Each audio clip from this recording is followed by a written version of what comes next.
This is, some of you probably know I do, well, I've offered BGP tutorials for, well, NANOG conference amongst lots of other network operator conferences around the world. So this is the third in the series of 3. This one is all about trying to do troubleshooting in BGP. I won't claim it's the be-all and end-all for troubleshooting because I get lots of feedback saying, but you didn't do this and you didn't think of that, and which is all very fair enough. So what I'm trying to do here is go over some of the, I won't say the simplest troubleshooting because I don't think any troubleshooting is very simple, but I'm trying to go over some of the more common situations that are encountered so that you get comfortable with the basics, so you can feel more confident at having a go of some of the more tricky troubleshooting situations that arise. As for me, I'm Philip Smith, as it says in the slide.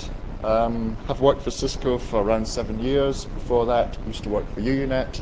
So I've done all this in real life, a few years ago. In fact, I still do a lot of this in real life for many of the ISPs I work with, mostly in Asia. I'm based in Australia. I work mostly within the Asian internet community. Make the odd foray to North America, Europe, Africa, a few other places as well, doing this sort of thing. So, hopefully you have some questions. If you're afraid to ask, you're welcome to send me email anytime. I won't promise an instant response, but I will try and help you if you have any questions. Feel free to do that. If I don't know what you're asking, I'll try and find somebody else who does know and is able to help you. Presentation slides are there. I'll pop this slide up at the end of the presentation as well. It's also on the NANOG website, or it should be there by now. So if you have a look on the NANOG meeting site for today's tutorials, you should see the slides there also. Assumptions of this, well, I'm assuming that you actually know what BGP is and you've actually used it for a few weeks, months, years, that you have got reasonable knowledge of it. I'm not going to go into some really wacky configurations or wacky concepts that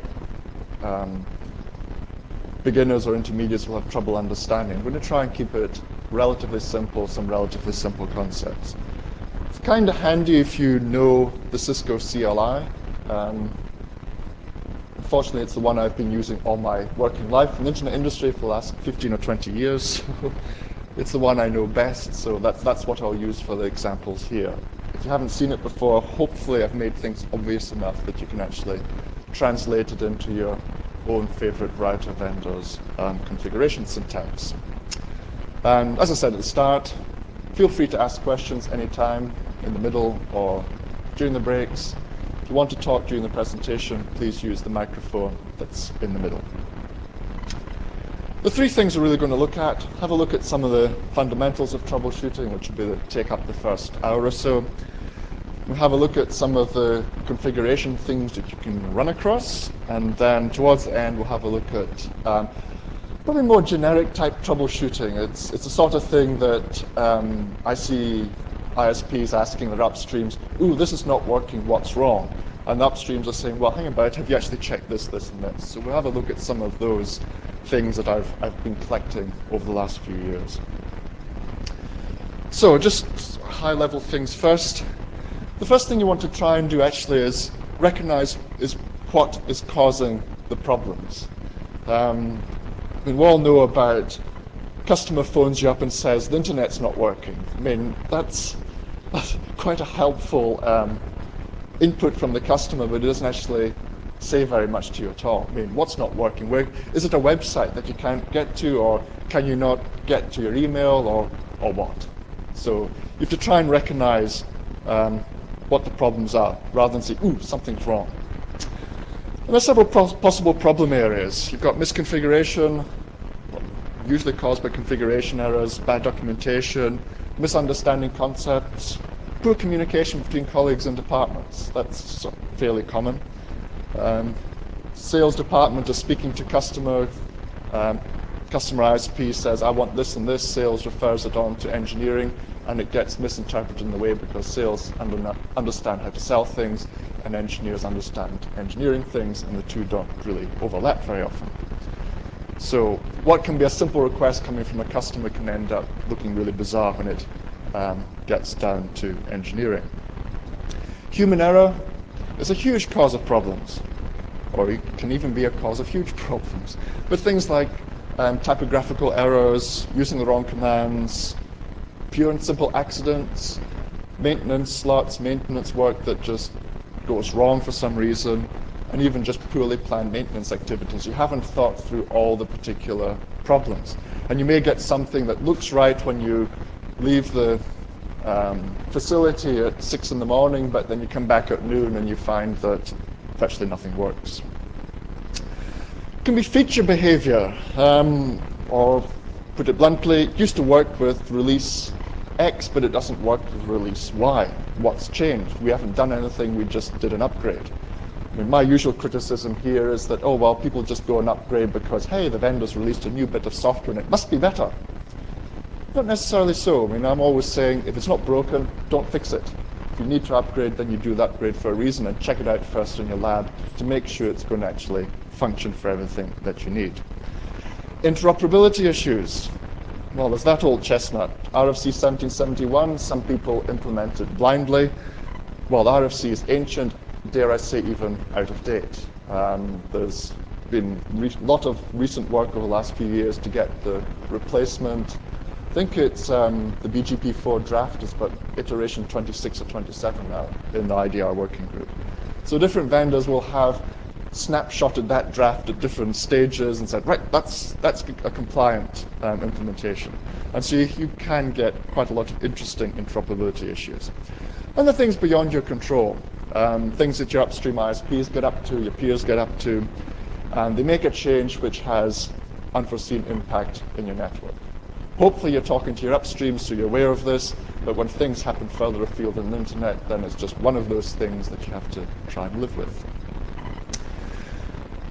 The next step, of course, is to try and fix the problem. And because I do a lot of these type of presentations, I also do hands-on workshops for people, more in the developing countries rather than in North America. It's quite interesting to see people's approach to troubleshooting. It's more like, something's wrong, so they sort of run through all the commands I've done. Oh, I must have done this, so they'd go and try something else. And it's this random dipping. Let's try this, let's try that, let's try everything, just to see what difference it makes. And of course, that doesn't actually solve any problem. Or you will get there eventually, but you leave a lot of mess on the way. And the best procedure really for unfamiliar problems, in other words, things you haven't recognized before, is to start one place and then try and deal with a single symptom at a time. And a lot of the things I'm going to step through in the next part of the presentation is, well, look for the symptoms and then try and figure out what could be causing them. Troubleshooting is, of course, not about panicking. A lot of people are very good at panicking. You want to try and create a checklist. And if you come across a problem once, it's actually pretty good to try and document it. So one way of documenting it is to try and create a checklist of things you need to work through. And of course, then you have a written record of what you have to work through. So the next time you come across something similar, you can go back and have a look at this. I mean, I don't know about how any of you work, but certainly in our network operations center, we encourage that a lot. If the guys there came across a problem, well, yes, they could phone me up and ask me, well, I don't understand this, and what could the answer be? But rather than me sort of saying, well, it's this, this, and this, I've hunched over my keyboard and solve it for them, I'd go and stand with them and say, right, well, what do you think? And get them to step through the issue, because that way they actually remember a lot of the problems. And it's the same even in teaching and workshops and so forth. You try and step through the issues with the people rather than just say, okay, I'll fix it. That doesn't help explain to anybody else what's going on. When you have this checklist, then try and work towards it. If you find that it's going askew, then try and pick another branch in the checklist, try and go in another direction to solve the issue. Start at the bottom and work up. Okay, you don't start with internet's broken, got to fix it. Can I ping my neighboring router? That's usually a good start. Okay, try and look at the simple things and then work larger. Okay, so that's just generally what I've said. Checklists are pretty important to actually try and work through. So it may seem a little strange to try and start with simple tests when the problem looks complex, but you know how these things are. Complex problems are usually caused by a very simple thing going wrong. Logging. Use system logs, use network logs as an aid to try and find out what's going on. If you haven't kept any logs coming from your router, you haven't kept any logs coming from any other systems, there's no way you're going to know what broke, when it broke, and so forth. It's very good to keep your last known good configuration. Some people even keep the last known good configurations plural. In other words, all the configurations they've ever had. There are enough tools out there that will automatically log into your routers and so forth. Grab the configuration, put them into some diff checking thing, maybe posting them daily to you or whatever, to let you know if changes have been made. And you can backtrack through all the configuration changes that ever have been made on the router to a last known good situation. Some routers even let you keep this online on the actual configuration, so you can step back to something that you did know that actually worked. But a history trail is actually a really useful thing to have. If you've got, as I find so many places, so many parts of the world, people have got no record. The only configuration record they have is the one on the router. And well, it's like, okay, if the router loses the configuration, the memory gets wiped, what do you do then? You have to rebuild the whole thing from scratch. Okay.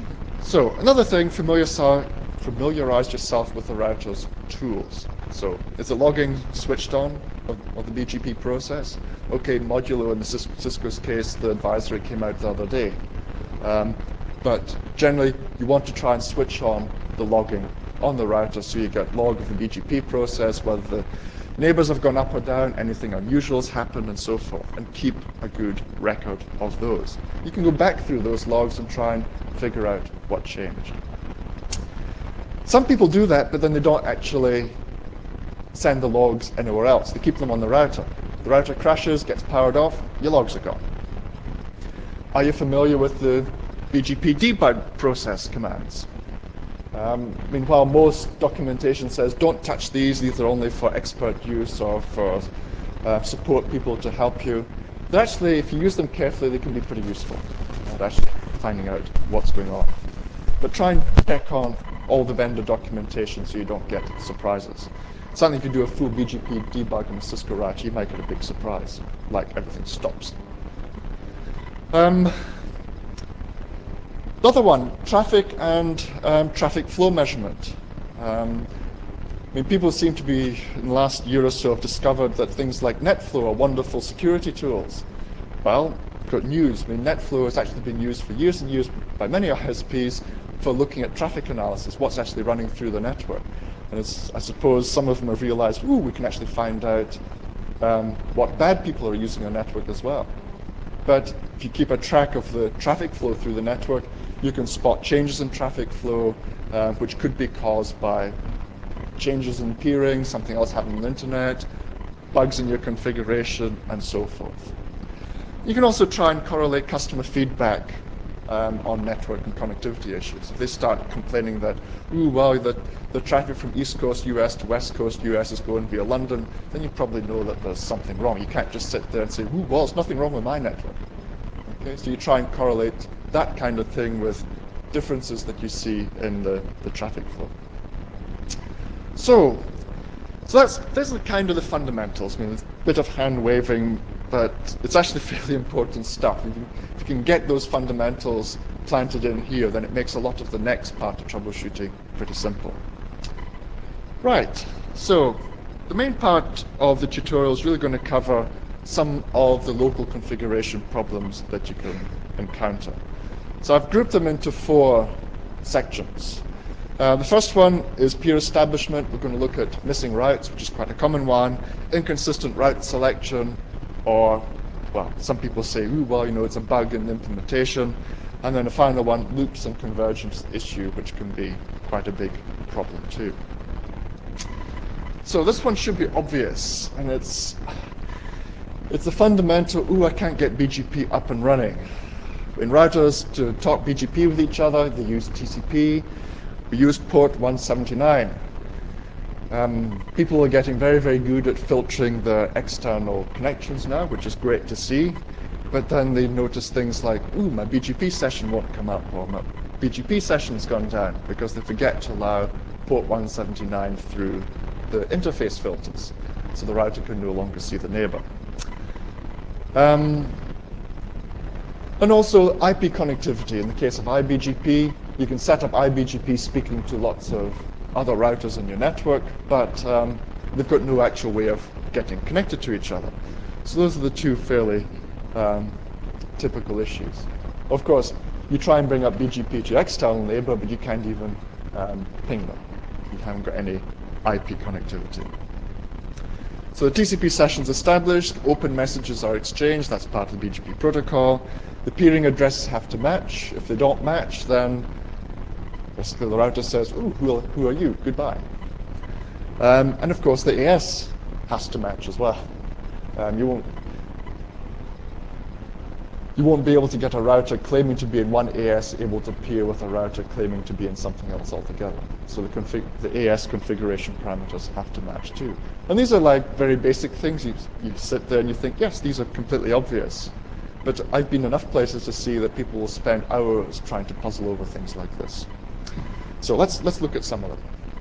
So sessions are not established, can have no IP reachability. There's obvious one, can you ping the neighbor first? Incorrect configuration. Did you do the evil cut and paste, or did you actually type the configuration into a file before you loaded it onto the router, or did you type it into the router?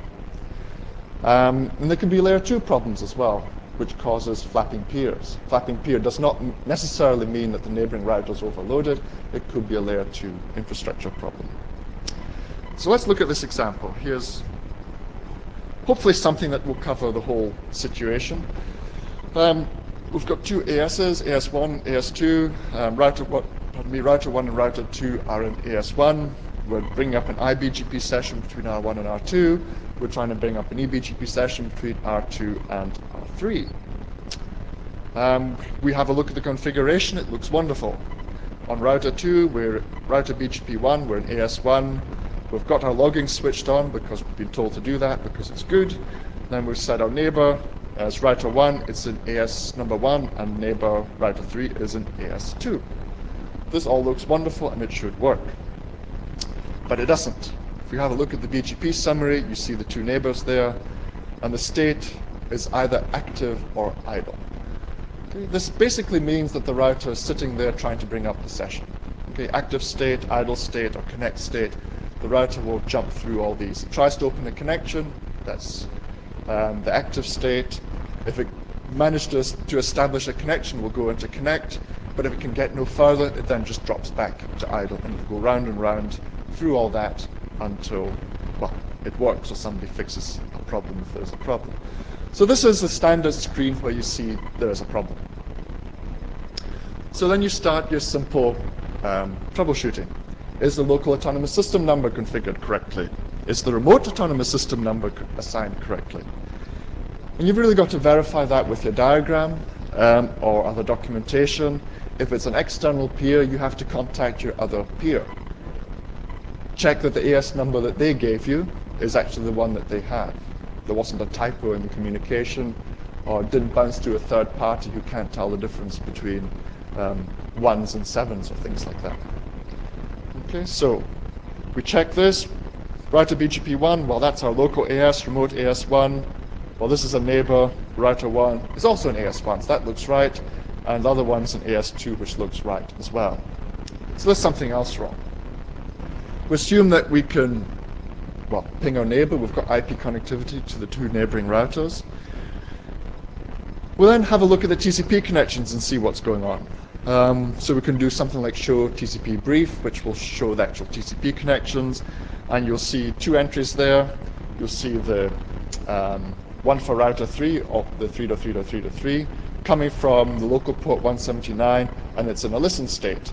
Likewise, the one going to router 1 is also in a listen state. So we're listening for TCP connections for port 179 for the configured peering addresses only. Okay, so those are the ones we've configured, which is fine. If we actually look at the TCP transactions in the next highlighted area, you'll see that TCP has sent an RST sequence number 0, acknowledgement, big number, sent RST to 4.4.4.4, port 26,385 from 2.2.2.2:179. Now this 4444 does not match anything we saw in actual configured TCP sessions. So what's happening is the remote is trying to open the session from the 4.4.4.4 address rather than from the one that's been configured on the local router. There's an address mismatch, so router 2 basically says, I've no idea who you are, go away.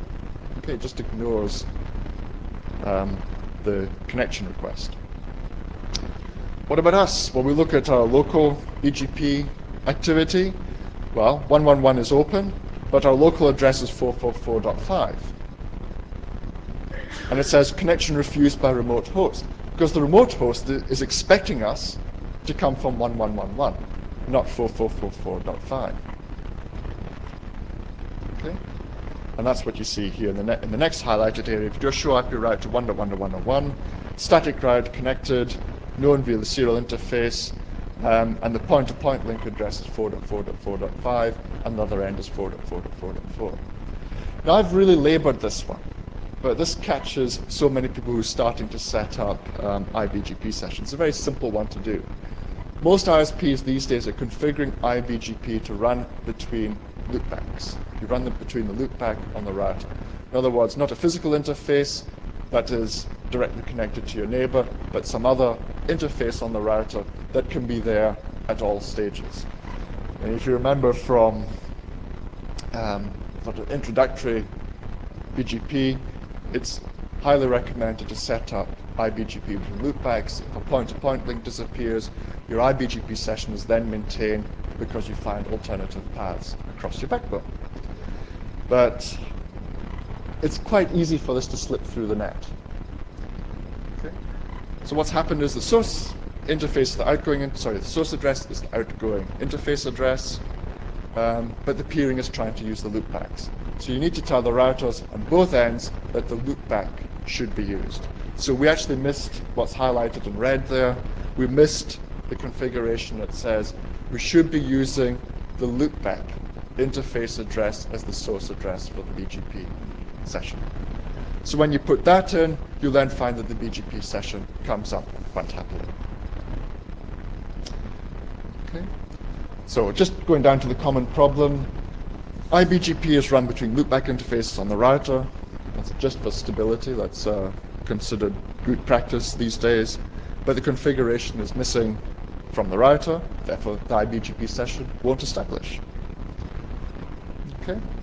Now, so we've got the iBGP between R1 and R2, but we can't get the eBGP running. Now, if you look at the picture, we've got two links between R2 and R3. That means we're basically trying to load share over those two connections. So if you check the IP connectivity, yeah, you can ping your neighbor. 3.3.3.3 is the router 3 neighbor. So the routing towards the destination is correct. But you can also use the extended ping function certainly on the Cisco routers, where you can specify the source address. So if we specify the source address as being from our local loopback, in other words, we send the ping from loopback address to the remote loopback address, then we should also get connectivity. Because if we don't have connectivity there, then you're not going to bring up the eBGP session. And as you can see from the box, there's no response whatsoever. So it's pretty clear that the eBGP is not going to come up.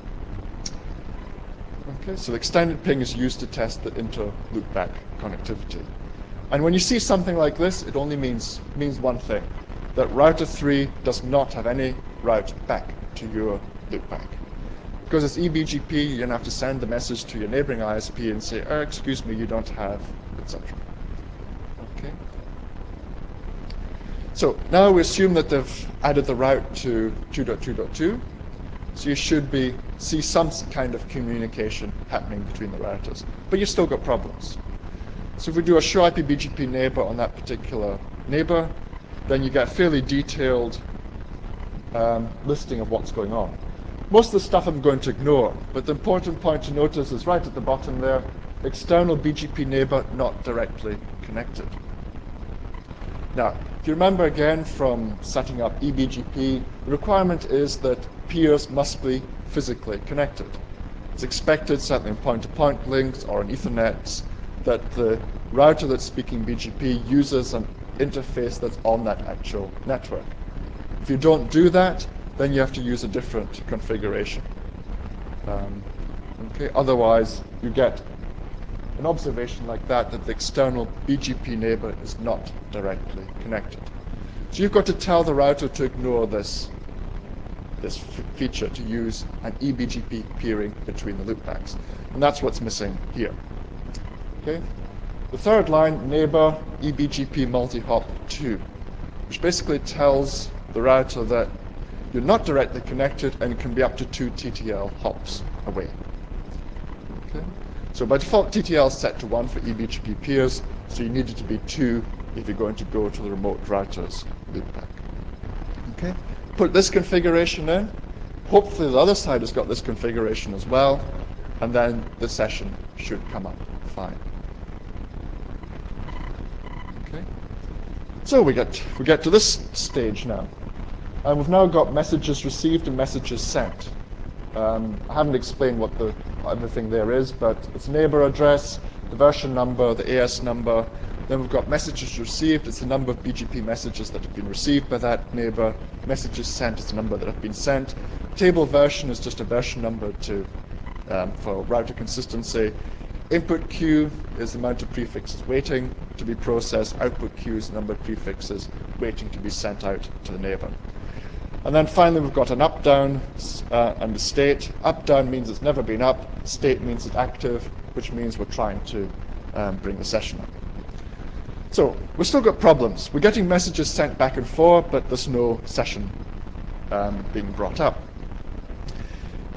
So this normally defeats most people, but you can actually sit down and you can use some of the BGP debug commands, even though it says in big letters and manuals, don't do this, it's dangerous, you'll wreck your network. Well, in the wrong hands, yes it will, but you've now moved from network wrecker, I suppose, to expert who knows how to do troubleshooting. So you can do debug IP BGP events, and it will tell you the BGP events that is happening. And you get these notification messages. Notification received, peer in wrong AS. That should be a fairly big hint. Somebody has misconfigured an AS number somewhere. It could be you, it could be the other side. Okay. And basically because the peer is in the wrong AS, the peering is shut down. So, and what happens here, router 3 is configured incorrectly. They had neighbor remote AS10, should have been neighbor remote AS1. So that's a simple typographical error. It can happen in transcription, cut and pasting, bad messaging, and so forth. So fix that, everything should happen. Just to summarize all this, remember to allow BGP in the filters. So it's quite common these days to see a filter like that, which will allow BGP sessions to be initiated by the remote as well as you to initiate them. You need to be very careful with multi-hop eBGP. You need to make sure you've got connectivity to the remote router, not just to be able to ping the remote interface, that you can reach the remote interface that the other ISP wants you to use, and that they can actually reach the interface that you want to use. Watch for filters, especially people who do longer range eBGP multi-hop. I have a major dislike of eBGP multi-hop because it causes most of the eBGP problems that I've actually seen. Not active ones, but bringing them up and keeping them running. Because people will try and do eBGP multi-hop to their upstream ISP. Their upstream ISP's got one router in the network that gathers all these eBGP multi-hop peerings, which may not even be in the point of presence that they're connecting this customer into. And then all sorts of strange things can really go badly wrong. BGP session reliability problems, and the customer gets unhappy, and the ISP says, "Ooh, well, it's not my problem. It all works fine for everybody else," and the usual things you've heard before. So I really try and avoid eBGP multi-hop if at all possible. It's good for things like feeding route views or all these other information gatherers, but for active networks, I'm wary of it. The TTL has to be at least 2 for eBGP multi-hop between directly connected neighbors. But use the TTL value carefully. If you make the TTL value 20, that means that your neighbor can be up to 20 hops away. And I've seen some really weird stuff happening where the direct link that you're hoping to use goes down, but your eBGP carries on quite nicely over some other link that's long distance away. And you say, yep, everything's fine, but your customers swear at you because your network connectivity is virtually non-existent. Okay, so be careful with it all. Now, the next one that can be entertaining is passwords. And again, I think these days it seems to be recommended in the community to use passwords on iBGP and eBGP sessions. I'm pretty sure that's what Barry and Dave will be talking about next door as part of the tutorial. But pretty much everybody is encouraged to use passwords on iBGP and eBGP sessions. But that introduces a whole raft of new issues that people have. They can't bring BGP sessions up, or they've upgraded software and some of the passwords don't work anymore, and things like that.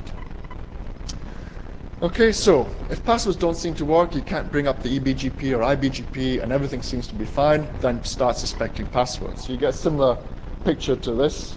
Again, the message was received and sent fine, but no state. So you've got a password set, just a simple obfuscated password there on the neighbor. The configuration looks fine. I mean, because the password's been jumbled up, you can't read it directly. I mean, you can just pop those digits into a tool and it'll unscramble the password for you, if you want to check it. But at first glance, that's, yeah, well, the password is set. That's about all you can tell. Because you can't see the password directly, you should look at the log messages. So you see things like, no MD5 digest from such and such a neighbor. Well, that means that the neighbor's not actually sending you a password. Right? You've got password configured here. Your neighbor's not got a password configured, so he's not sending an MD5 digest whatsoever. So you can't actually compare passwords because you're not getting a digest from him. So that one's reasonably simple to fix. Get your neighbor to put a password on their eBGP session. But then, of course, if the peering still doesn't come up, it could be the next issue. Invalid MD5 digest from the neighbor happens when you've got a password mismatch. And it could be simple things like, I mean, people obviously use letters as well as numbers. And 0 on a computer keyboard could be a capital O as well. L's are the same as 1s. 7s can get confused with 1s. Okay, 6s can get confused with G's and so forth. It depends what font you're using, but those are very easy to confuse, and I've seen it happen a lot. Okay, so we might have typoed the password somehow, so we fix it. And it's best to re-enter the password on both routers. It's not much good you saying, oh, well, I mean, I put the password in right, you go and fix it. It's better just go to your neighbor, pick up the phone, and agree on a new password. Okay, and then both of you type it in again, and that should bring the session up. And then you see it change from invalid MD5 digest to the neighbor actually coming up. Okay, so that's quite a common one these days, with more and more ISPs using passwords on the eBGP session. Now the thing is, if you didn't have logging switched on the router, there's absolutely no way you would know this was happening. Okay, so I say having logging enabled on a router is actually pretty important. And as I said at the start, rather than just keeping the logs on the router, offload them onto something where you can trawl through the logs at the convenience, rather than trying to overload the router controller, just trying to figure out what's in a big log file. So, common problems, there's missing passwords, they have to be set on both ends. The cut and paste errors, just don't cut and paste. And that's what we used to do 20 years ago. These days, it's very much expected that you either load the configuration into the router from a pre-prepared file, or you type it in at the actual console. Typographical, transcription errors, capitalization, extra characters, white space. White space is quite a common one too. And there's common solutions. Just check for these symptoms and messages in the logs. Re-enter the passwords using the keyboard. Do that rather than cutting and pasting. Okay, there are two issues. Well, if you have symptoms like the eBGP session flaps all the time, it establishes, goes for a bit, then it drops, then it reestablishes, goes for a bit, then drops. You can generally start pointing your fingers at layer 2. I mean, I was very familiar with these when we had a lot of ATM and frame relay links in our network. And for some reason, the MTU seemed to change at random for, I don't know why, maybe networks got busy and big packets couldn't get through and so forth. But these days, you tend to see the problems more, people running tunnels in the infrastructure and so forth. Or even VPNs and such like. And you can get weird things where the BGP will fall over for no apparent reason. So first thing we need to do, ensure the BGP neighbor logging is enabled. You've got no logs, you've got no clue what's going on at all. It's fairly simple. So router 1 and router 2 appearing over some third-party layer 2 network, doesn't matter what it is. And you see things in the messenger, in the logs, looking like that. Got neighbor notification sent to neighbor 111, hold time expired. And that's your key, hold time expired. BGP has basically got a counter that sits and waits to hear updates from the neighbor. If we don't hear any updates, we then wait for 3 update cycles, which is generally the length of the hold time, 3 times the update cycle.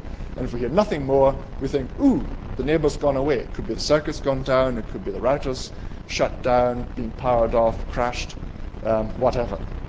Okay, so you bring the BGP session down and you try and re-establish best paths somewhere else. That's just the natural internet rights around problems that we all know.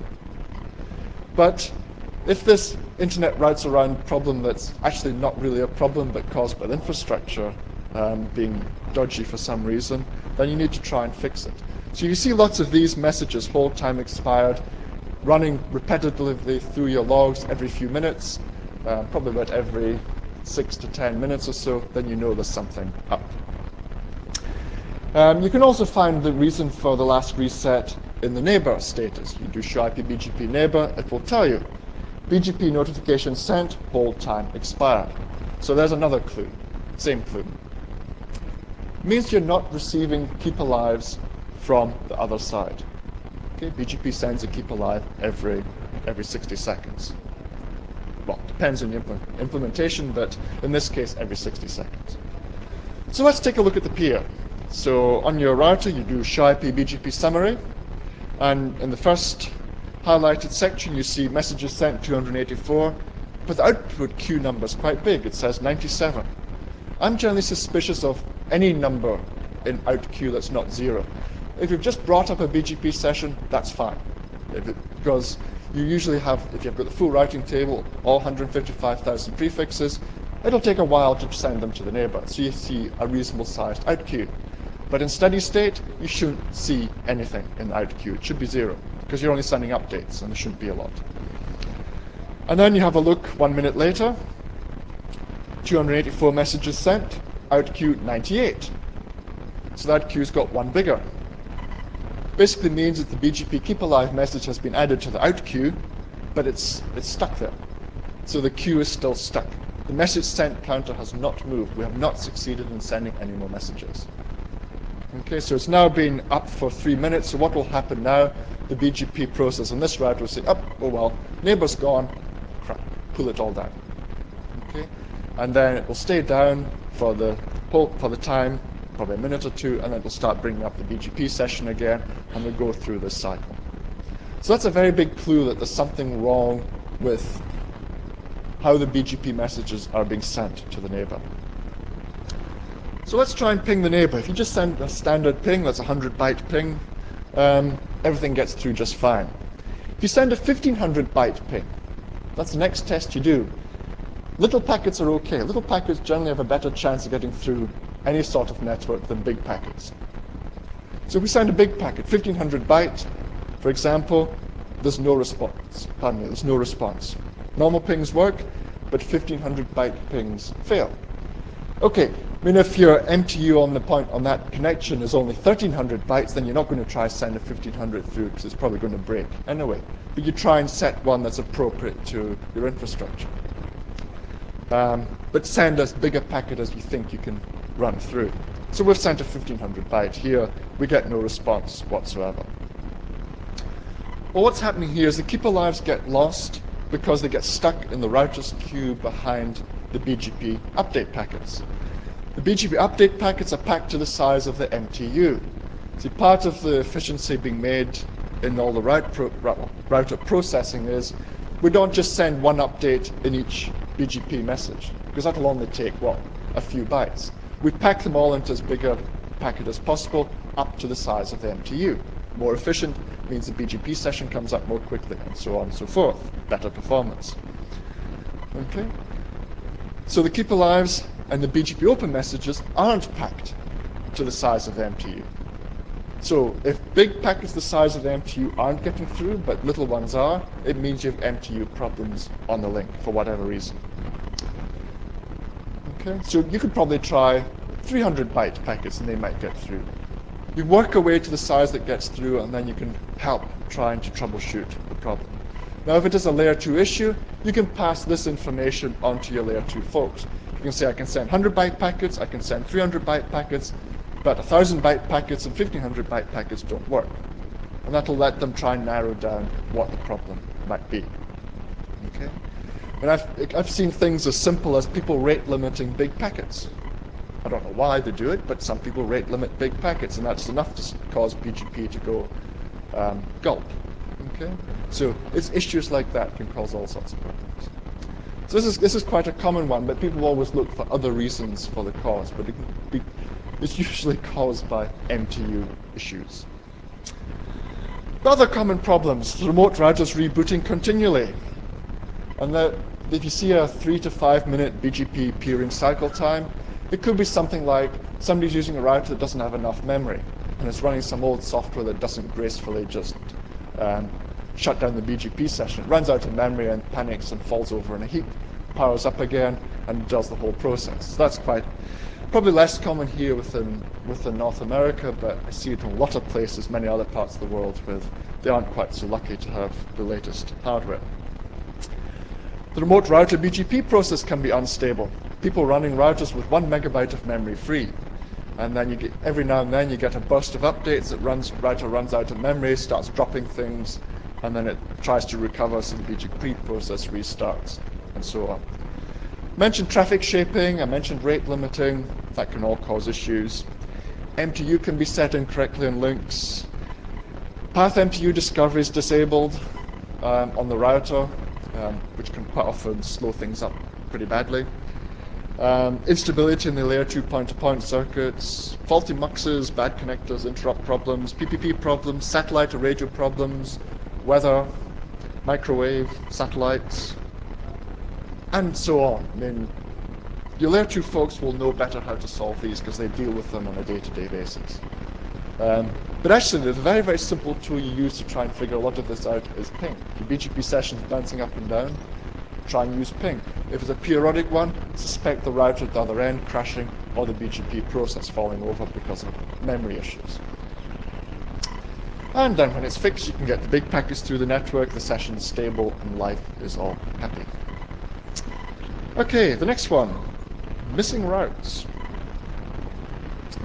Well, once the session's been established, updates are exchanged, BGP is happy, you exchange all the locally known routes, only the best path gets advertised, of course, and then once you've reached stability, the routers will only send update messages after that. Okay, so it's low impact once the BGP sessions are brought up. Best path is received from an eBGP peer, it's advertised to all peers, both internal and external. Best path is received from an IBGP peer, it's advertised only to eBGP peers, and a full IBGP mesh, of course, has to exist, unless you're using a route reflector. And I'll cover 1 or 2 problems you can get with route reflectors as well. But the hints are all in what I'm going to cover next. The hints are all in those actual points there, because these are fairly common problems and fairly common things that people run into. The first one, originating routes. Well, common problem occurs when putting prefixes into the BGP table. And again, I think it depends on who your vendor is, but certainly I'll do this from the Cisco point of view, is The BGP table is not the routing table. Each routing protocol has different tables. I mean, yes, when you do a show IP route, it all comes out as one big thing. But as far as the routing protocols are concerned, they have different tables. It's the best way to think of it conceptually. Okay, the BGP table is not the routing table, or the RIB, or the routing information base. Okay, whatever name you want to call it. It's not the BGP table. BGP table is something that the BGP process uses.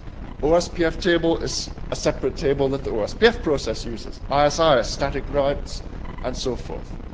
All these are used to feed the RIB, and then that is used to build the forwarding table, the FIB. Each routing protocol has a different priority. Okay? I mean, if they were all the same priority, then you'd be faced with issues, well, who do I believe first? Is it OSPF, or ISIS, or static routes, or BGP? They all have different priorities.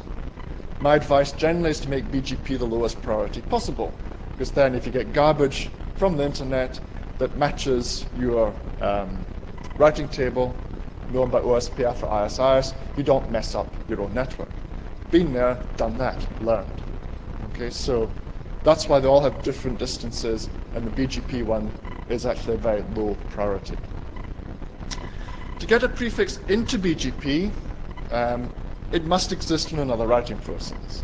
So the way to do it is, it could be a connected prefix, it could be a static route, it could be a static route pointing to the null interface if you're trying to generate an aggregate, or a static route pointing to the customer if you're putting your customer prefixes into iBGP. Some people still love redistributing from ISIS and OSPF into BGP. I don't love this at all. It doesn't scale. So, and again, as I've talked about in previous tutorials, the conceptual model is BGP runs here, IGP runs down there, there's no interaction between the two.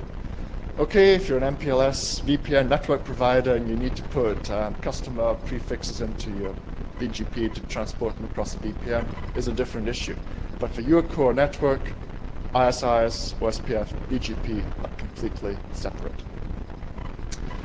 So, just as an example, these are a bit brief, which I apologize for, but what I'm showing here in the first highlighted section is there's the network statement in the BGP configuration. Okay, I'm looking at the running configuration. We see the network statement for this /22 prefix.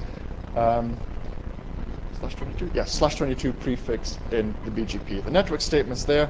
And that tells BGP, if you see this prefix in the routing table, we put it in the BGP table. Okay. But then we look at the BGP process. Show IP BGP, do we see 200.200.0.0? It's not there. We just get the hostname prompt back. Do we have the exact route? It has to be the exact route. A subprefix won't do. Okay? Anything that remotely matches won't do. It's got to be exactly the same. So you do a show IP route on that /22, network not in table. It's not in the routing table. If it's not in the routing table, BGP won't put it in the BGP table. Not in the BGP table, it won't get announced anywhere. So what you do is you nail down the prefixes you want to originate. So for this /22, if we want to originate in BGP, the simplest way to do it is set up a static route pointing to the null interface, for example, and that will make sure it ends up in BGP. Okay. Again, if you pay attention to network security, this is actually a good practice as well, because if somebody sends garbage towards that /22 network, it means that if you don't have more specific entries, destinations for anything in that /22, your router will black hole those packets. They'll go to the null interface and be discarded at no impact to the router whatsoever. Okay, but that's just an aside. So now we've set up the static route to the null, we've checked the routing information base, we see the route in the routing table now, and we now see it in the BGP table as well in the third highlighted section. Okay, so we're now announcing that prefix. And this is such a common problem. I mean, I always end up thinking there must be a simpler way of trying to get prefixes into BGP. I mean, some people will say, oh, well, you should just have a network statement being the Lord and the Master, but they're downsized to a lot of that part as well. You get prefixes being announced when they shouldn't be announced, and it breaks some of BGP's failover capabilities. So it's quite an essential thing that people need to remember when setting up BGP. The second one is how to generate aggregates. I mean, some ISPs on the internet still announce aggregates. I mean, I'm being slightly sarcastic there because everybody should be doing it, but looking at the routing table this morning, my heart sank because we hit 155,000 prefixes for the first time ever. So it's going on and upwards. And the excuse I usually hear is aggregates are too hard to generate. And given I see some of the problems, and I mentioned it, troubleshooting, sometimes I think it probably is hard to generate. But we've got the aggregate address command there. But this command, certainly from Cisco's point of view, which I find a bit of a problem, it will only generate the aggregate if a sub-prefix exists in the BGP table. Now, if you don't know that, you can quite happily assume if you type this command in, it's just going to generate the aggregate anyway. But it doesn't. It only generates an aggregate if the entry is in the BGP table. So we've got the entry in the routing table, but we don't have anything in the BGP table. So the aggregate's not going to appear by default. We need to put a component route in the BGP table also. And a simple way of doing it would be something like that. You put a network statement for that /32 in the BGP table, and then we will generate the aggregate also. Okay? So that's one way of doing it.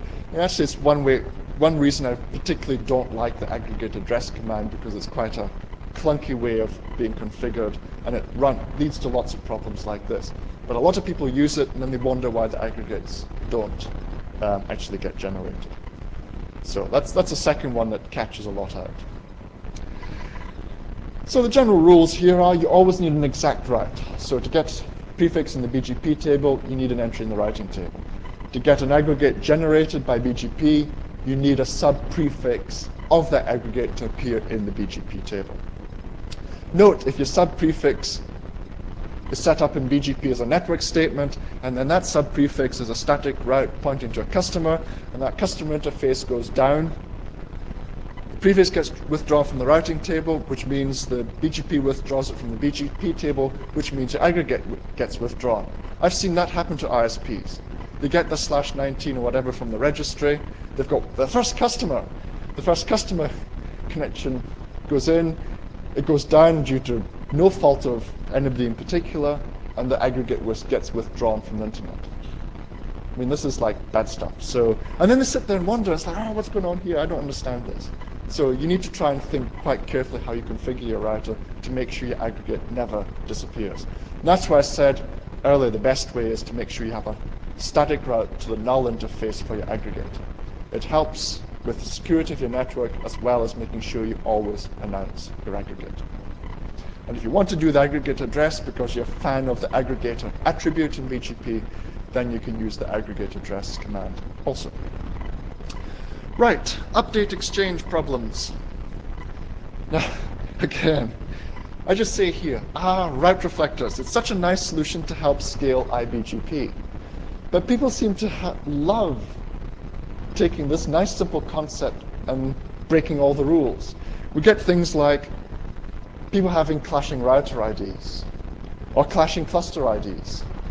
And I remember when people were setting up IS-IS networks. I mean, each CLNS ID has to be unique on the network. And of course, when people bring down one point of presence and they move to upgrade routers and move the routers to another point of presence, and they forget to change the CLNS IDs, IS-IS breaks. And I've seen some of that, which can be a bit painful because you don't actually know what's going on. And it's actually similar is true for the route reflector. You have especially if you're running a big network, you have to keep a very, very good record of what you've assigned everywhere, the addresses, especially for router IDs and cluster IDs. And if, say, one part of your network in the east part of the country and the west part, and another network in the west country, you've got the same router ID and the two route reflectors, and you've got these two parts of your network that can't see each other, and you have no idea what's going on. That can be a pain to troubleshoot. And the problems are generally caused by people using route reflectors, and they've read some books somewhere or some online documentation saying that you must do this. In fact, a lot of the online documentation surrounding cluster IDs and router IDs for route reflectors is quite frankly wrong. And I've gone on about it for a while, and I think documentation is finally catching up. Anyway, here's some of the issues. The first one, We've got two route reflector clusters. Router 1 is route reflector for router 3. Router 2 is route reflector for router 4. R4 is announcing network 7/8. R2 has the right, but R1 and R3 do not. Okay, so R2 sees it, but R1 and R3 doesn't see anything at all. What could be wrong? So what you do is you don't go, ooh, it could be a bug. You'd go, wow, okay, how far did the prefixes actually get? Right, so just remind us of the picture. R4 and R2 are on one side, and R1 and R3 on the other side. First thing, did R2 advertise the route to R1? Show IP BGP neighbors to router 1 advertised routes. That shows you what you advertised to your neighbor. Got network 7, next hop 4444. Yeah, we've advertised it, looked good. Did R1 receive it? We go on to R1, nothing. Okay, so you sit and look at this and you think, well, he's sending it and he's saying he's not receiving it, so it's like, what can get lost in the middle? Here we have a look basically at trying to debug what's going on. Use the debug command, is probably the best one to do. We set up an access list with the prefix we're trying to debug. If you've got the full routing table being exchanged by these two routers, trying to debug all 155,000 prefixes is probably not too good. So you pick on one. Much easier to pick on one. Set up an access list for that one prefix, so it's network 7/8, and then we apply it to the debug command for the BGP updates. And we catch the updates to do with network 7/8. So we do a route refresh on the peering, we get R2 to resend their updates. Clear IPBGP out towards router 1. And then in the logs, we should see what's going on. And we see it there.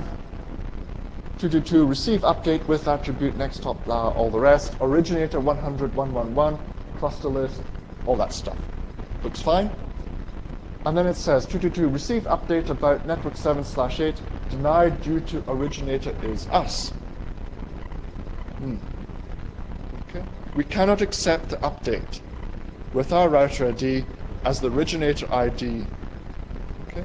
That's one of the route reflector features. It means it's a loop detection thing. Okay. We don't want to receive prefixes that we've announced. Because you can get that. It's just trying to be a bit more efficient. But it's an obvious thing, like BGP. For eBGP, we don't accept prefixes we hear from, well, with an AS path of our AS in it. Okay? It saves loops. So route reflector's got the same loop detection feature. Okay, so router 1, we've blocked that prefix because the originator ID 100.111 is our router ID, which means that, oh, well, we've sent this prefix, so there's no need for us to learn it from anybody because we've already got it. So we just say, goodbye, go away, ignore. Okay. Router 1 and router 4 have the same router ID. It means that the router that was the client of router 2 has the same router ID as the route reflector R1. And that's why I was saying I hate it when people change the router IDs from what the router configures automatically. But all the routers in IPv4 have unique IP addresses. So they're going to configure their own unique router ID anyway. So when people go in and manually change the router ID because they've got some grand scheme that they want to do, it's like, well, yes, it's good to have a good grand scheme, but you have to document it completely and be aware that this can be a problem. And this is the sort of problem I can say, if I had $1 for every one like this, I would be wealthy. I mean, I wouldn't be wealthy, but I'd be a lot better off than I am now. This is a very common problem because people have read somewhere that it's good to have a strategy and a plan about deploying route reflectors. Well, you don't really need to do it because a lot of it's done automatically already. Okay? Solution. Don't set it by hand unless you have a very good reason to do so. Second example. This is similar, but not the same, but it's similar. You've got one route reflector cluster. Router 1 and router 2 are the route reflectors. Router 3 and router 4 are the clients. Router 4 is originating network 7/8. R2 sees it, R1 and R3 do not. Now you can step back and say, but it's the same one as before. It's the same idea, but it's not quite the same. So in router 1, we do show run. We look at it. We look at our cluster ID. We see BGP cluster ID 10. Router 2, we see BGP cluster ID 10.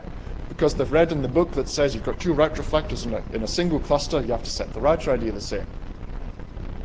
Okay, so they've done it. Set the router, right. Cluster ID the same. Okay. Did R2 advertise it to R1? Show IP BGP neighbors, advertised routes. Network 7 sent to a neighbor. Looks good. Did R1 get it? No. Switch on debugging, same as before. Set up the access list, remember full routing table. Debugging updates with 155,000 prefixes gets noisy.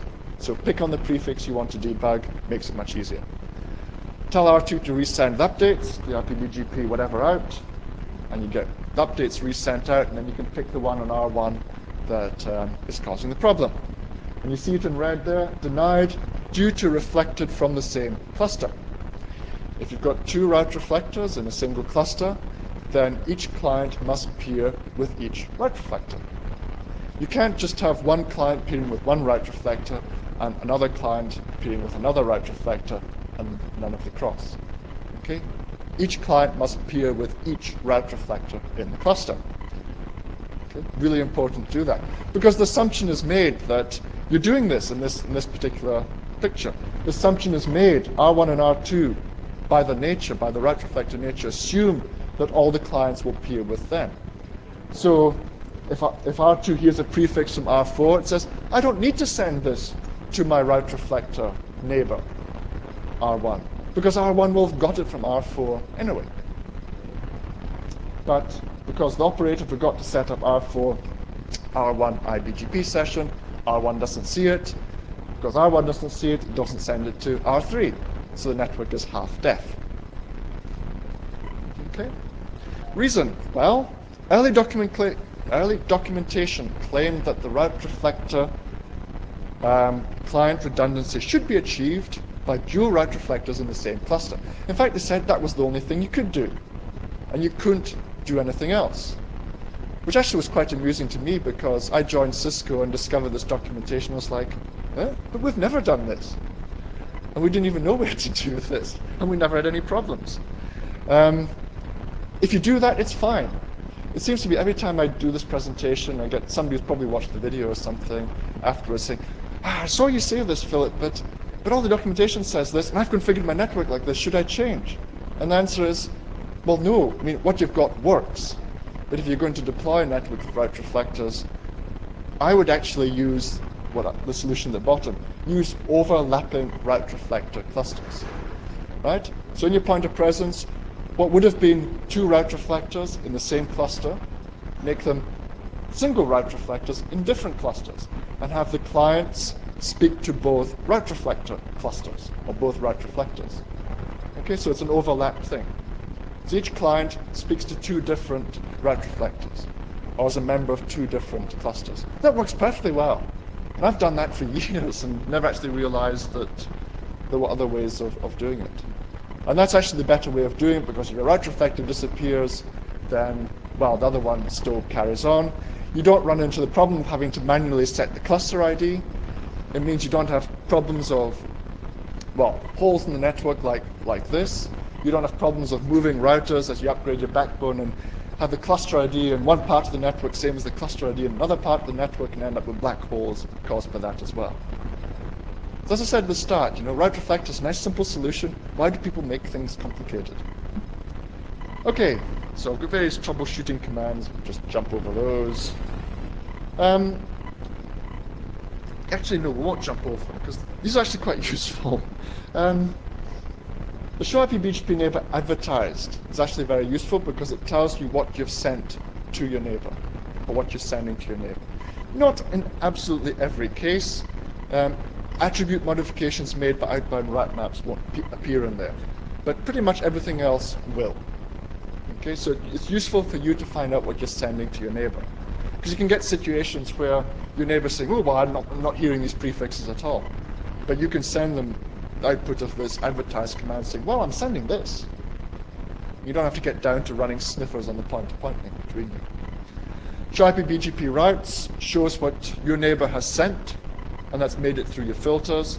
And also show IP BGP neighbor received is what your neighbor has sent before it's gone through your filters. And you can only use the last one if you've got this soft reconfiguration thing available. I think every vendor has implemented something like this in any case, where the router will keep what it actually hears from the neighbor, but won't actually use it for anything. That's really, really useful for troubleshooting. And I don't make a separate section about how useful it is, but it's actually a very, very useful command for troubleshooting. I know many ISPs will actually switch this on if they have an eBGP problem. They try and find out what they're getting from their neighbors, and then they can debug the problem that way. Okay, so it's things like this. If you do show IP BGP neighbor routes, then you may hear things like that. You get network 1, and you get 222.222/19. Okay, that's what you've made it through your filters. But if you look at the received routes, then you can see things that are discarded. So 169.254, that's part of the bogon address space list that should be blocked. So you can see the things that have made it through. You can also see things like, notice the local preference column. And the second one, local preference, well, you can't send local preference to a neighbor. Okay, so local preference, as you get it from your neighbor, it's all 100. You've changed the local preference to network 1 to 50, and you've changed the local preference of 222.222/19 to 200. Okay, so you can see changes that you've made like that. So this is actually a wonderfully useful command. So a lot of people still run the soft reconfiguration bit. The only caveat I put on with it, of course, is because you're storing everything you receive from your neighbor, you need more memory to store all this stuff, especially if you start changing the BGP attributes. Because it basically ends up being another entry in the BGP table, but that's marked as a soft reconfiguration entry. Okay. Okay, filtering. Where are we? 22. Okay, filtering. Yes, filtering can cause all sorts of problems as well. We'll have a look at a few of these. The different types of filters that you can get. Prefix filters, obviously for filtering prefixes. AS path filters for filtering based on the AS path. Community filters, obviously filtering on the community attribute. And route maps where you apply your policy and all sorts of other things. And these can be applied inbound or outbound.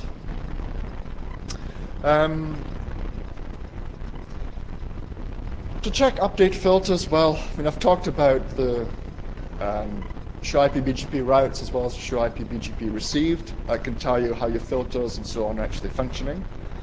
If you've got prefixes missing within your network and you suspect the filters, have a look at your detailed neighbor output, pick a prefix that actually is wrong, and have a look at some of the attributes and so forth.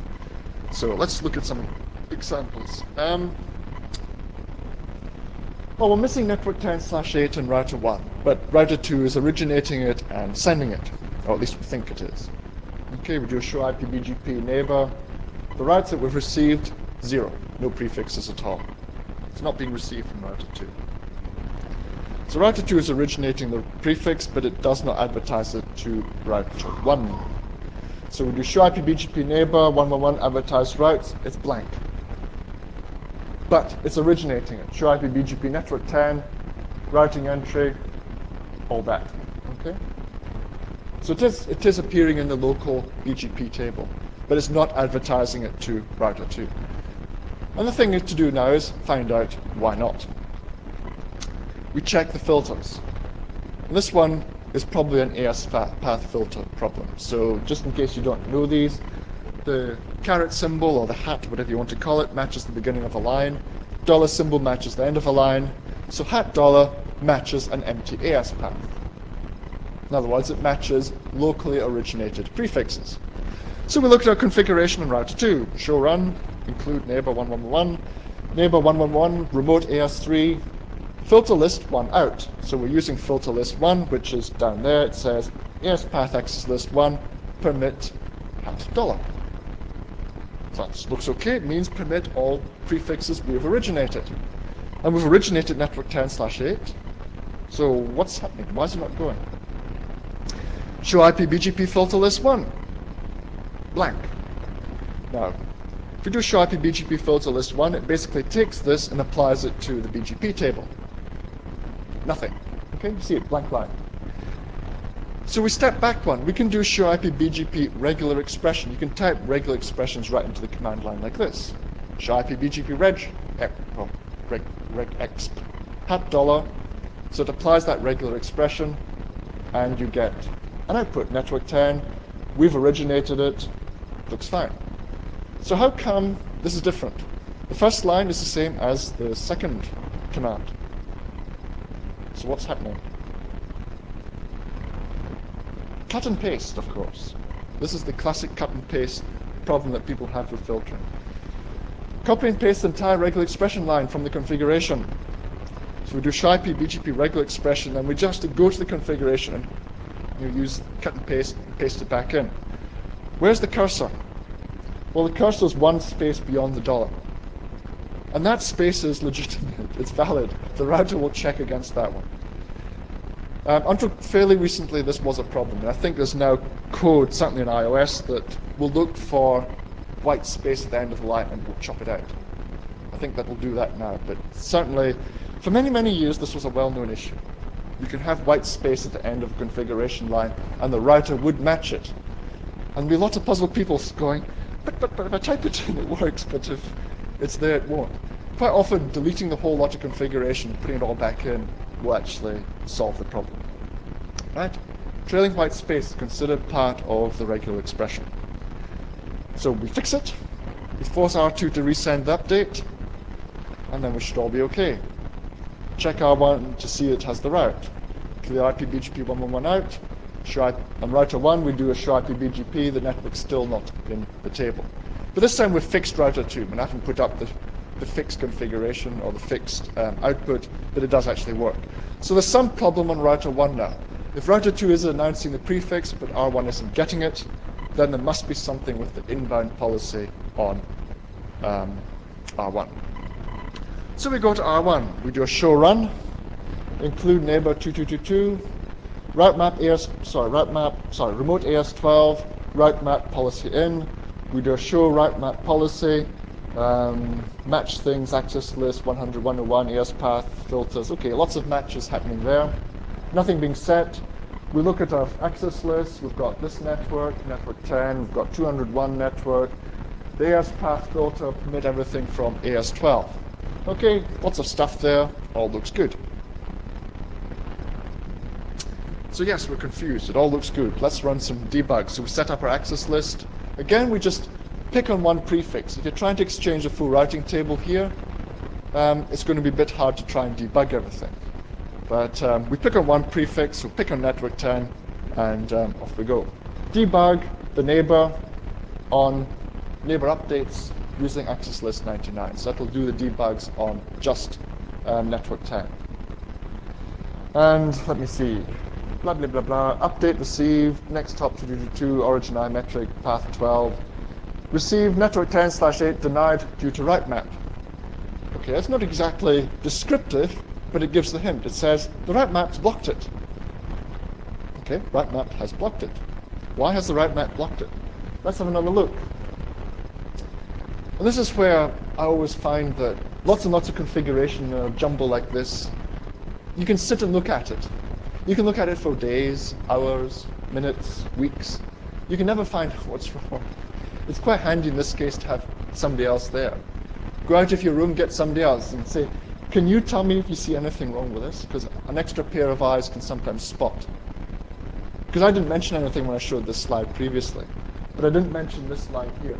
Commit IP host 10.000, host 255.255.00. For those of you who still remember that type of access list, that's a /16. Whereas we're trying to announce a /8. That one lets through network 10.0/16, not network 10/8. So that entry will deny the prefix. And that's why the route map denies the update. But that sort of thing, you can look at that. I mean, I've done it myself many, many times. You look at and look at it, you can't find anything that's wrong. And then suddenly it's this 255 jumps up at you. Like, should that 255 be there?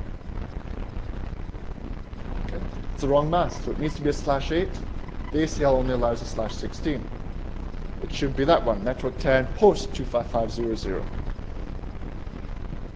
And that's one of my reasons why prefix list should be used, because there you can actually type in the prefix list exactly as it is. You can type in permit network 10.0.0 /8 rather than trying to use the antiquated access list.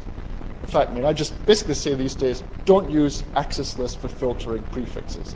Access lists are used for interfaces to block nasty stuff. Use the prefix filters for filtering prefixes. What about ACL 101? Well, multiple matches on the same line are ORed together, so that's not a problem. Because ACL 100 already matches and satisfies the condition, so that's all fine. The rest of it's okay. So if you suspect a filtering problem, become familiar with the router tools to find out what BGP filters are applied. Okay, I generally dislike using route maps for filtering because the if-then-else construct and the and the or and things on the same line and different lines can end up with a fairly contorted policy. And of course, if you're completely comfortable with it, that's okay. But I'm always trying to encourage people to use the prefix filters on the actual neighbor statement, use the AS path filters on the neighbor statement, and then all of the other policy stuff try and keep in the route maps. It's generally easier that way. I've mentioned the tip before, don't cut and paste. Too many people still do that. Many filtering errors and diagnosis problems result from cut and paste buffer problems on the client, the connection, and even the router. Okay. Seen them all. Typographical errors in the regular expressions, extra characters, missing characters, white space. Every character tends to matter in a regular expression. Okay, so extra characters, especially with really long regular expressions. If you're using the IR tool set and you've got good policy that you configure that way, you get massive regular expressions that are, well, if you need to edit any of them, unless you're a whiz with the regular expressions, you can easily make mistakes there. There can be typos in the prefix filters. My favorite ones are the bottom one. Watch the net mask confusion. You can mix up 255s and 255s with 0, and 225s are very common as well.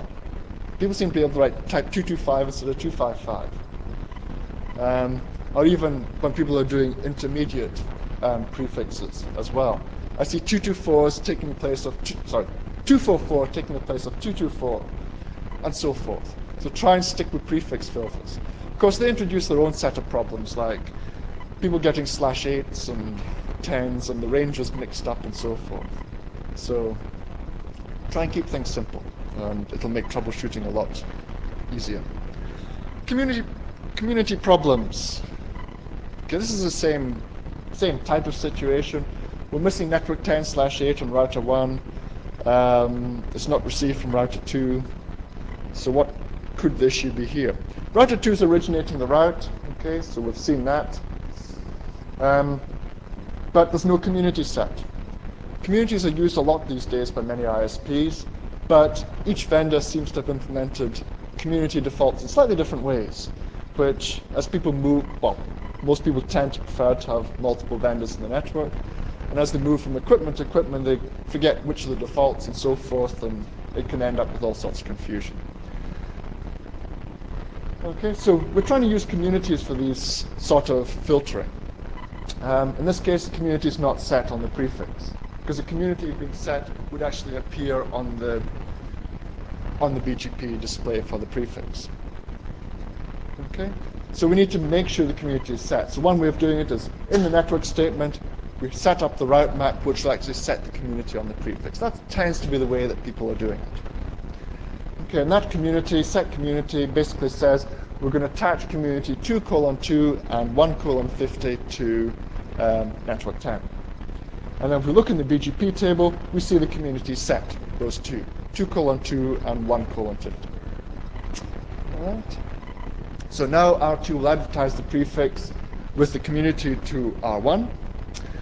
R1 still doesn't see the prefix, and insists there's nothing wrong with the configuration. I mean, I've participated partly as a bystander in some of these discussions, and it's where people are exchanging configurations and they swear blind that there's nothing wrong with their particular one.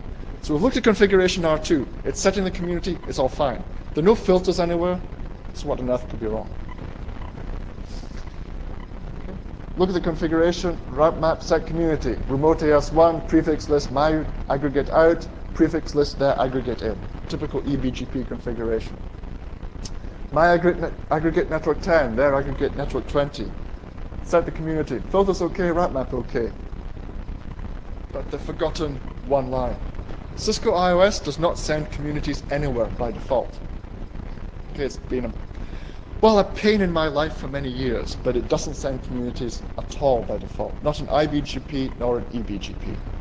Okay, and it's led to many, many, many problems where people set up their communities but miss it out on one of the iBGP configurations, and you get issues like that. Prefixes being leaked unintentionally, or not being announced at all. Nobody can work out why. Okay, they've forgotten the neighbor, whatever, send community, and that will tell the router to send any community attributes that are set on the prefix to that particular neighbor. We put that in, and it all should be fine. So there's definitely nothing wrong with R2's configuration. We've got the send community in there. We now have to turn our attention to router 1. Look at router 1. Route map R2 in, route map R1 out. R2 in says match community 1, set local preference 150. So match community 1 goes back to community list 1, and we're matching community 1:150. Spot the difference? Okay. Router 2 had set 1:50, but router 1 is expecting 1:150. It can be a simple typographical error here. Somebody just missed the 1, or the 1 became a colon, or something strange like that. Okay, or it could just be a communication error.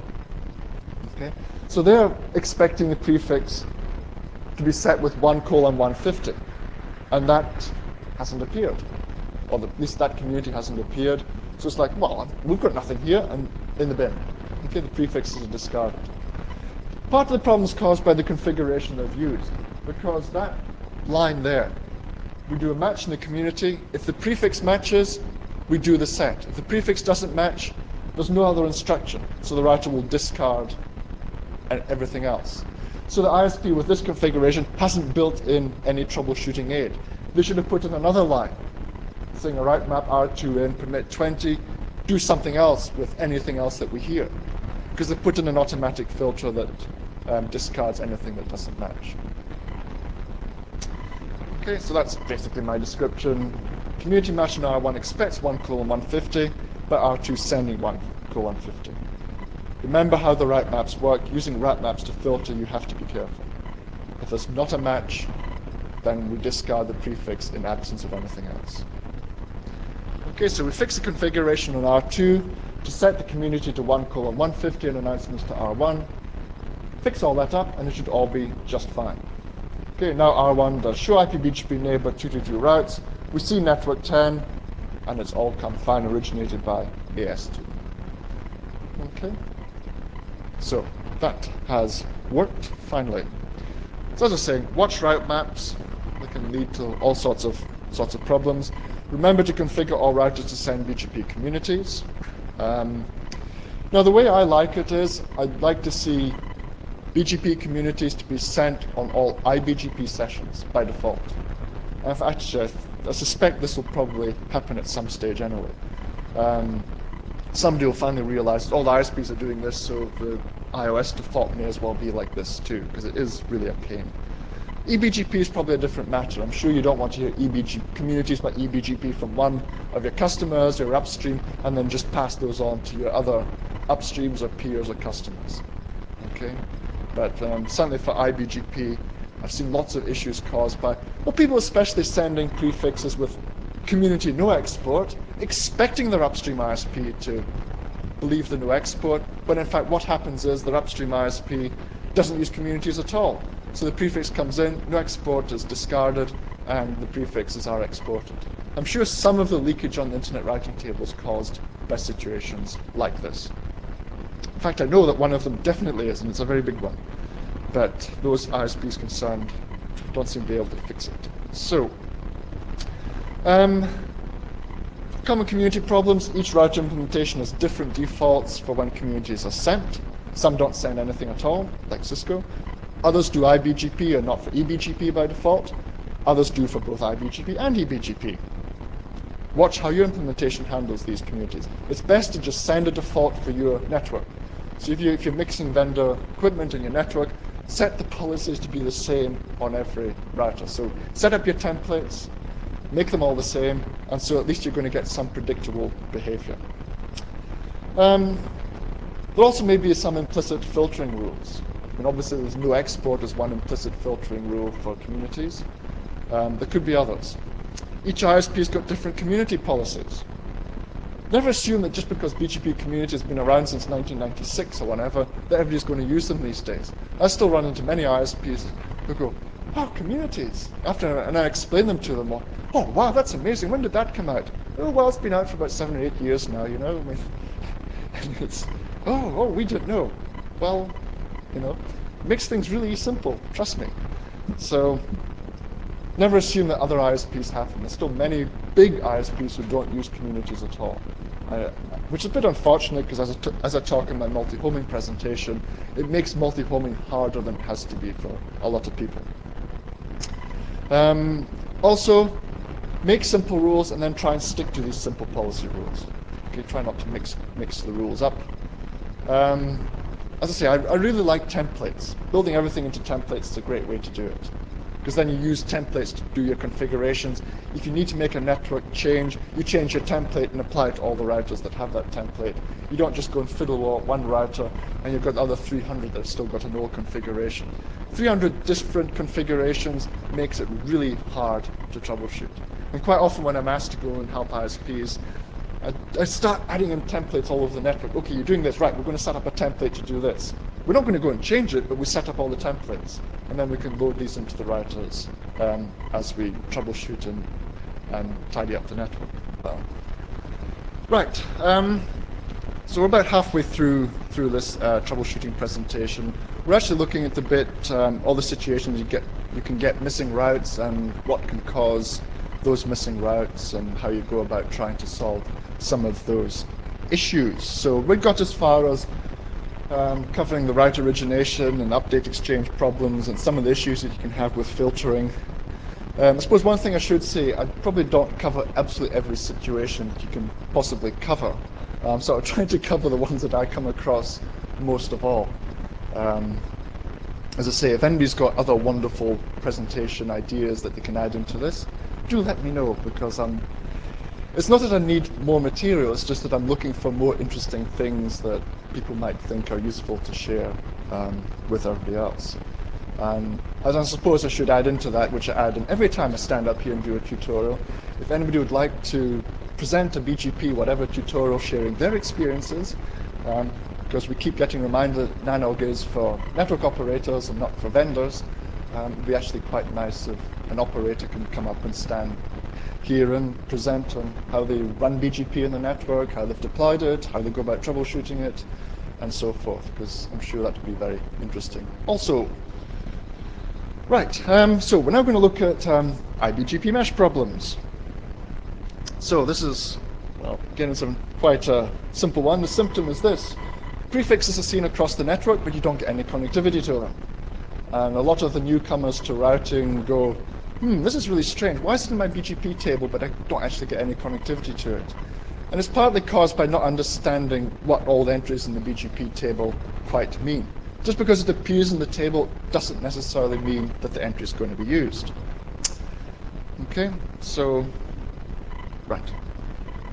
My laptop's decided to do its daily virus scan right now, and I can't stop it, so it's going to be very slow. So the basic symptom is, well, network 10.10 0/24 is announced by A. The R3 customers can reach AS2, but all other customers in AS1 can't get anywhere at all, and of course AS3 doesn't see anything either. So this is a standard iBGP mesh problem. People who've deployed iBGP for the first time, or maybe not done it very often before, run into this one, and there's a lot of head scratching because they don't quite see what's going on here.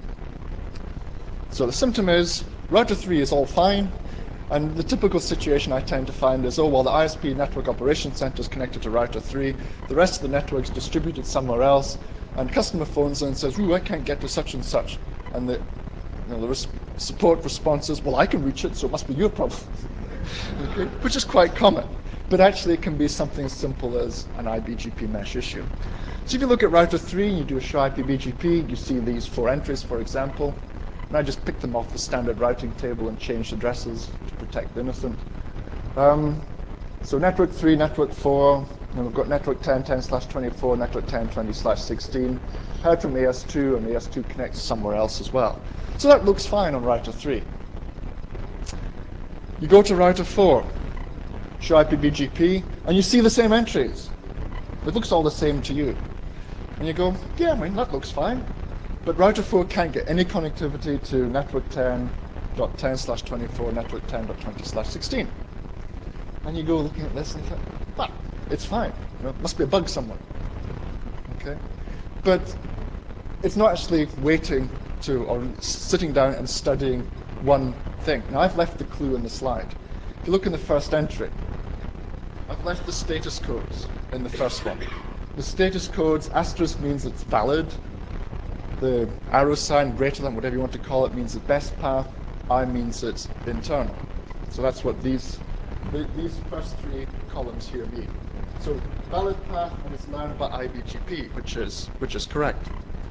But there's no best path. Okay, so if you did a show IP BGP on the actual network 10.10.0/24, it would say no best path. Do I have that? No.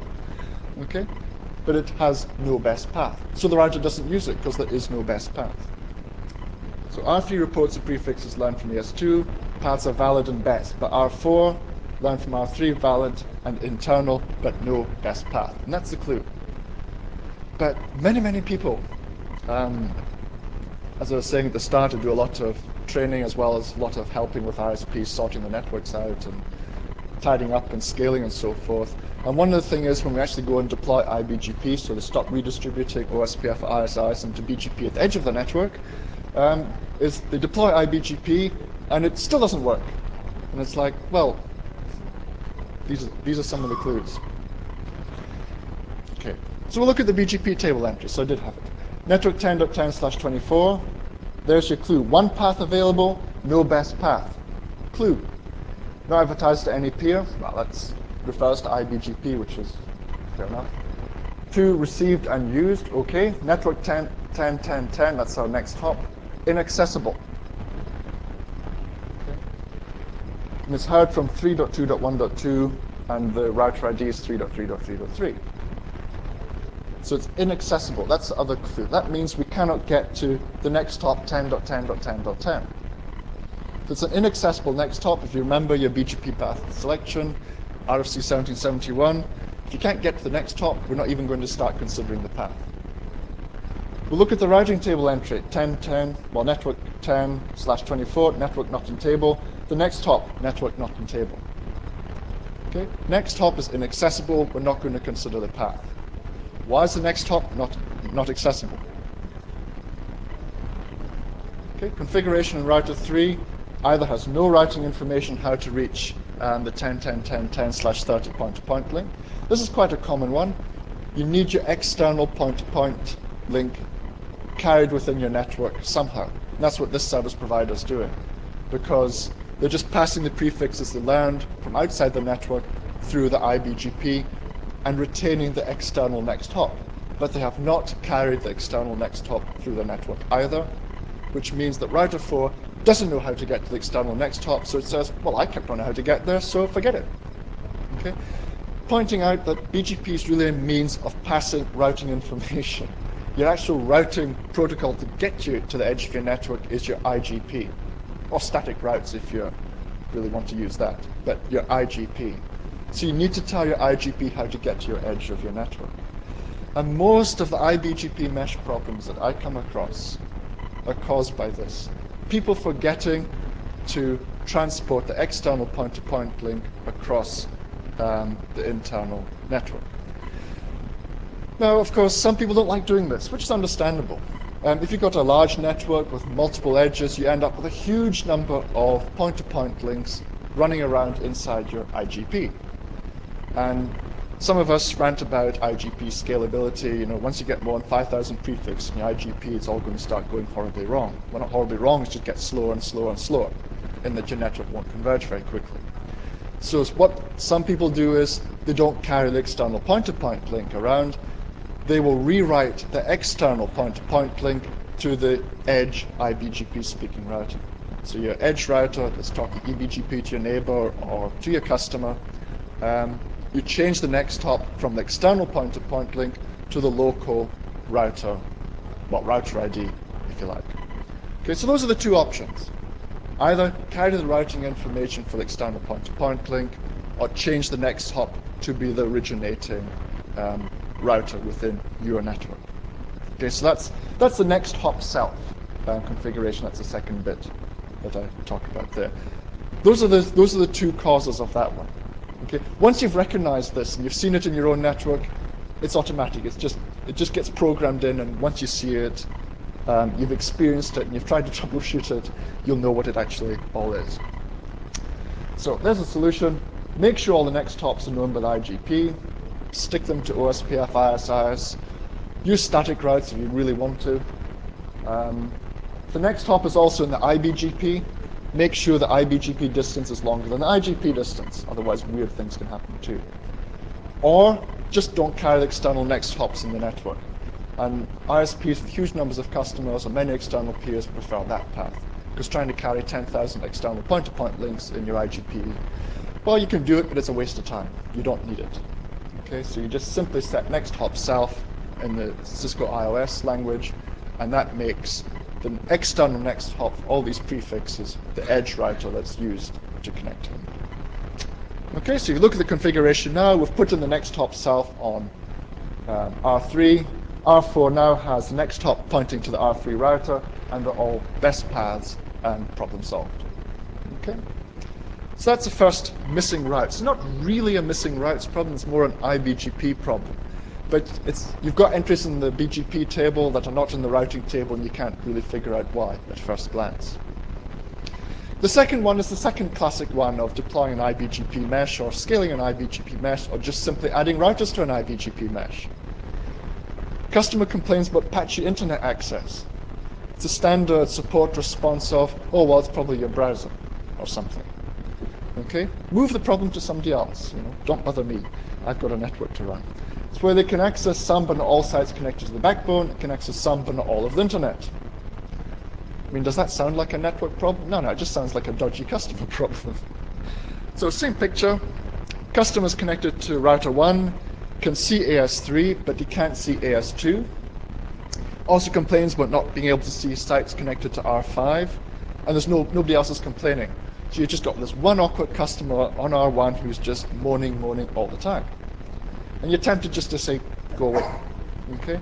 But if you look at the pattern of the complaints, as I said right at the start of the presentation, you should be able to draw, say, lines between them and figure out what the problems might be. And that's what I've tried to do in the next slide. Okay? This is actually a classic IBGP mesh problem. I mean, I've seen this thousands of times, so I know it. But if somebody new, why is it the classic problem? Well, look, customer's connected to R1. He can't see AS2.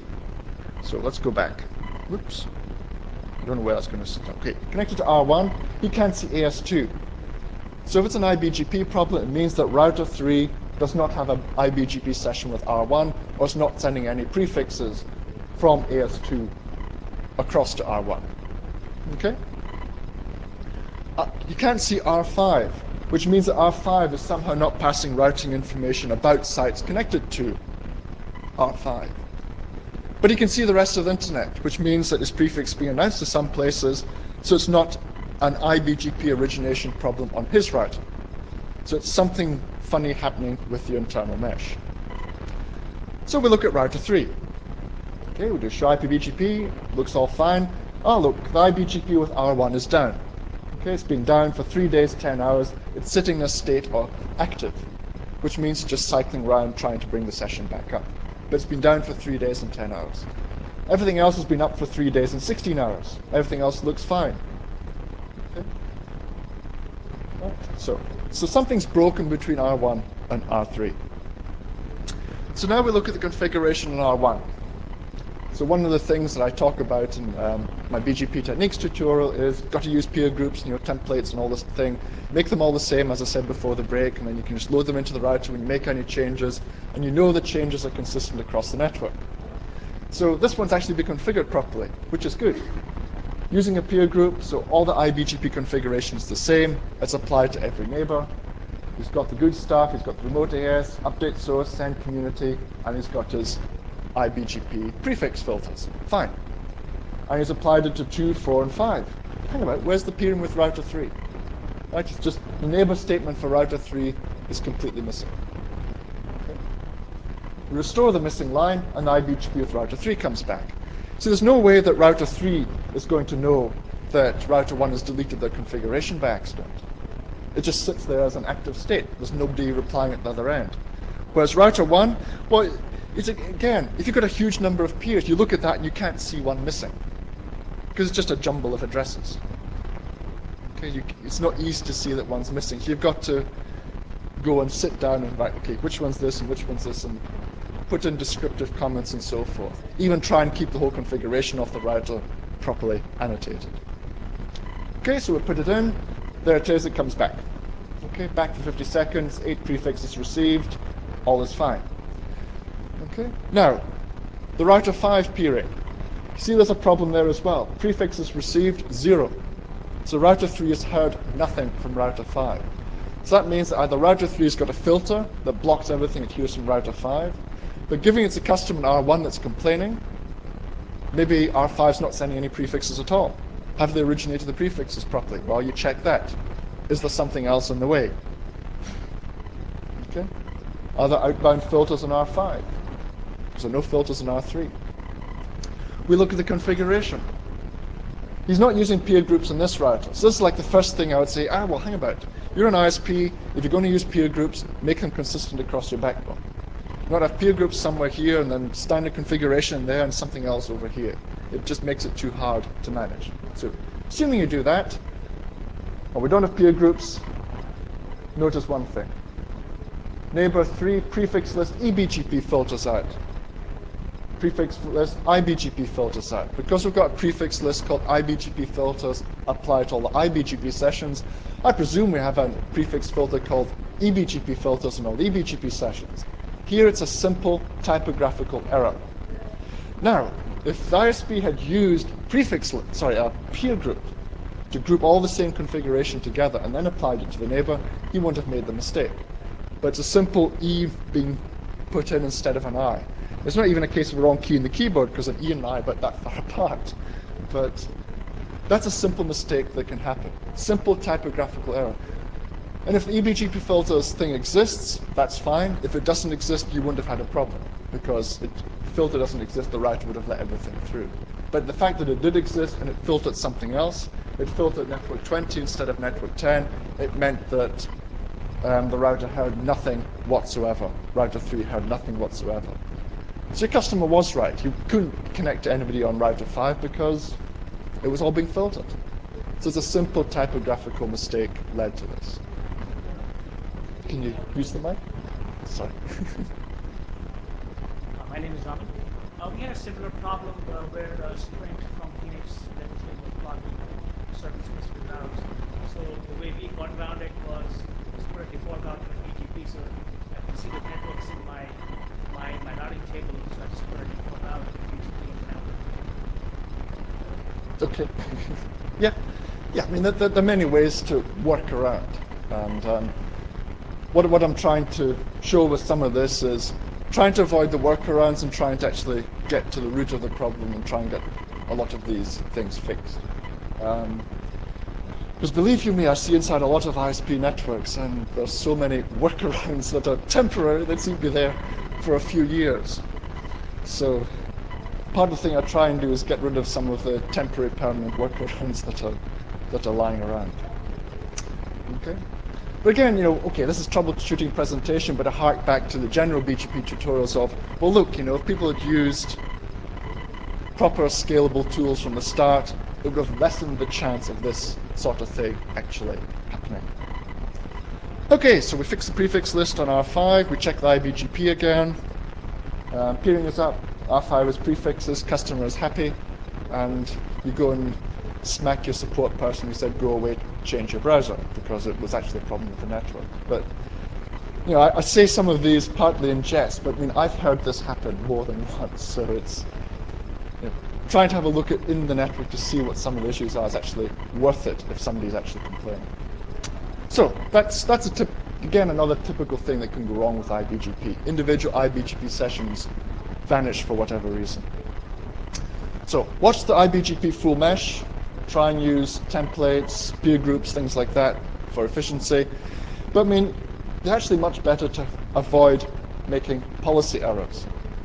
Policy errors are very easy to make within IBGP mesh. So if you use peer groups, you lessen the chance of doing it. You're running 200 routers in your network.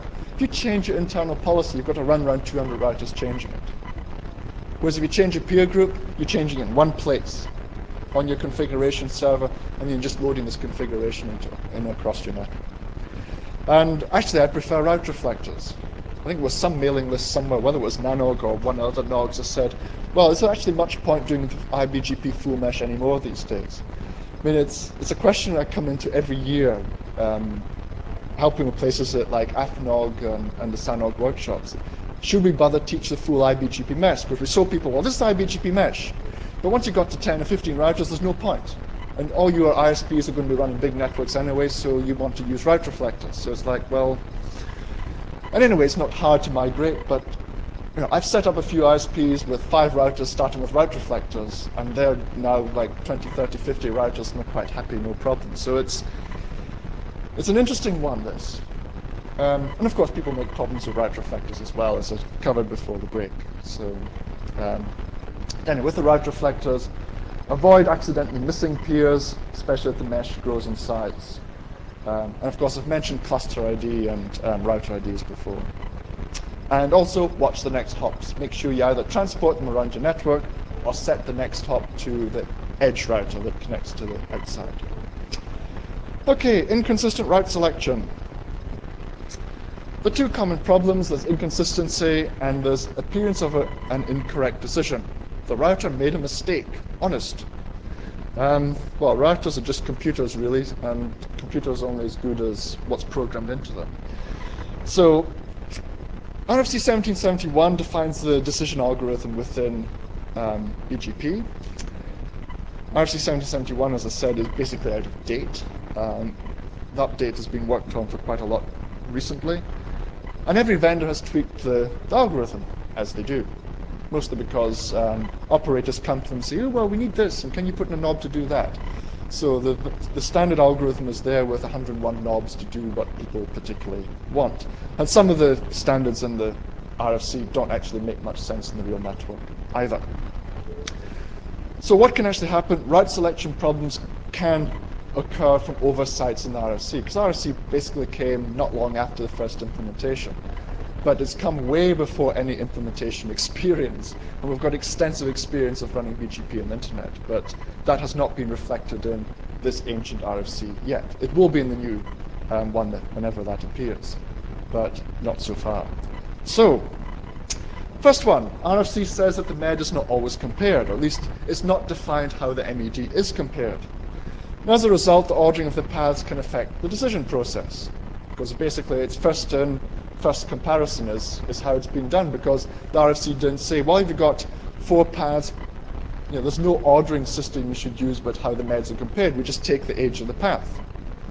Okay, so the default in Cisco iOS is to compare the prefixes in order of arrival, the most recent to the oldest, which can result in inconsistent route selection. Every time a peer resets, you get a different path being chosen, which, okay, for a small ISP at the edge of the internet, it's, well, you just go and tweak something, it's fine. For a tier 1 ISP that has got 60 different peerings with all the other tier 1s and multiple interconnects and all the rest, it can mean serious congestion on one of their links. They don't want to bring down one of their link and then they bring it back up and the traffic doesn't come back to this link. They want it to come back because they've spent a long time getting their configuration to work exactly so traffic is utilizing each path appropriately. So this age-based thing just doesn't work. So it can cause things like routing loops, it can cause convergence loops, so the protocol continually sending updates trying to converge, and the updates negate other updates and everything goes round in circles. Big changes in traffic patterns. It's very difficult to catch and troubleshoot. Very, very difficult. I mean, when this first really hit the face of people trying to figure out what was wrong. It was like, oh my gosh, what's going on? The network's in meltdown. Everything's just going round in circles. And they could shut down a few links, and then you could stabilize it, you introduce another link, and suddenly everything would go all over the place again. And the solution is actually fairly straightforward, but it's not in the RFC. And it's this deterministic MED configuration, which will order the ASs in a deterministic fashion so that no matter what happens on the links, you always know they're going to appear in exactly the same order. So here's an example. Right, you've got AS2. AS2 has got two connections to AS3. One's got a MED 30 being announced to router 3. The other one's a MED 20 being announced to router 2. AS2 also connects to AS1, MED of 0 being sent towards router 1. And router 3 announces all those prefixes to AS10. So router A is going to have 3 paths to get to network 10, network 10/8. The MEDs from AS3 will not be compared to the MEDs from AS1 because you only compare MEDs from the same AS. Although, we've been asked for a knob to allow us to compare MEDs from different ASs, but ignoring that, by default we don't compare MEDs from different ASs. So router A, the symptom is router A will sometimes select the path from router 1 as best, but may also select the path from router 3 as the best. Okay? And it'll do this completely at random. Now, the router 1 path could be a small pipe, the router 3 path could be a huge pipe. And if the router 1 path becomes the best path, then you can congest that link. Whereas actually you wanted most of the traffic to go the router 3 way, for example. So this could be an unpredictable type behavior that can be really, really frustrating to try and solve. We look at router A. Show IP BGP for network 10. Well, they're the paths that we see them. Network 10 is originated by AS10. We hear 2 paths from AS3, 1 path from AS1. So initial state, we do the path selection.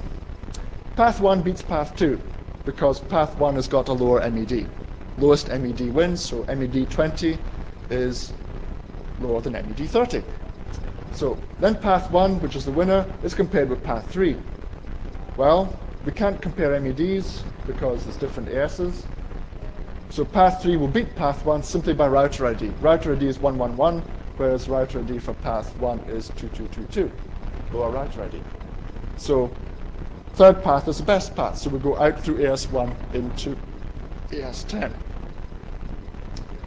We now bounce the connection. You may have to do some maintenance towards AS1. The connection is bounced, so bring the link down, or bring the BGP down, bring the BGP back up. And of course, by default, iOS will order them according to age. So the newest path now is the one via AS1. So we compare path 1 with path 2. Path 1 beats path 2 by router ID, 1111 again. Can't compare MEDs, everything else is the same. And now we compare path 1 and path 3. Because path 1 was winner before. Well, path 3 beats path 1 because external comes before internal. If you remember your path selection, it's local pref, AS, and external, internal, MED, and so on. Right, so external path is preferred before internal, the BGP hot potato routing. So we go out the external path. So what's happened? We've reset the link towards AS1. Suddenly all the traffic is now best path out through AS3. Okay? And round it goes. Reset the path through AS3. AS1 suddenly becomes the best path, and it oscillates back and forth between the two simply by resetting the BGP session. And you look at it and say, this shouldn't be. BGP has to be absolutely deterministic. It can't choose different things depending on the time of day, which is more or less what this looks like. This is where the deterministic MED knob came from. The paths are then ordered by neighboring AS, so it's the lowest AS number first. What do you choose? So it's the AS ordering was chosen. Best path for each neighbor AS group is selected. The overall best path results from comparing the winners in each group. Okay, and the best path will be consistent because you're always ordering the ASs in a deterministic fashion. Shouldn't Cisco make it the default is the question? I would agree, yes. I recommend it as a default, and I think it's in Rob Thomas's template as a default as well. But yes, my recommendation, I think I'm going to say that. in a slide or two is make this the default everywhere on your network, because otherwise, especially if you've got multiple edge peerings, you'll end up in the potential of running round and round in circles. So with deterministic MED enabled, so AS1 is okay, 1 is less than 3, so 1 comes first. So first you put 1 in, and then the 2 entries from AS3 go in. So 1 is compared, that's the best path for AS1.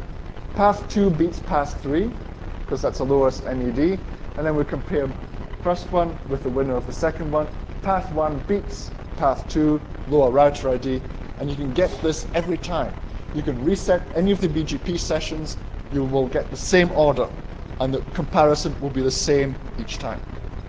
Okay? And that solves what appears to be a completely bizarre multi-homing problem, where you can just bounce around. Depending which link you reset, you just bounce back and forth between different external neighbors.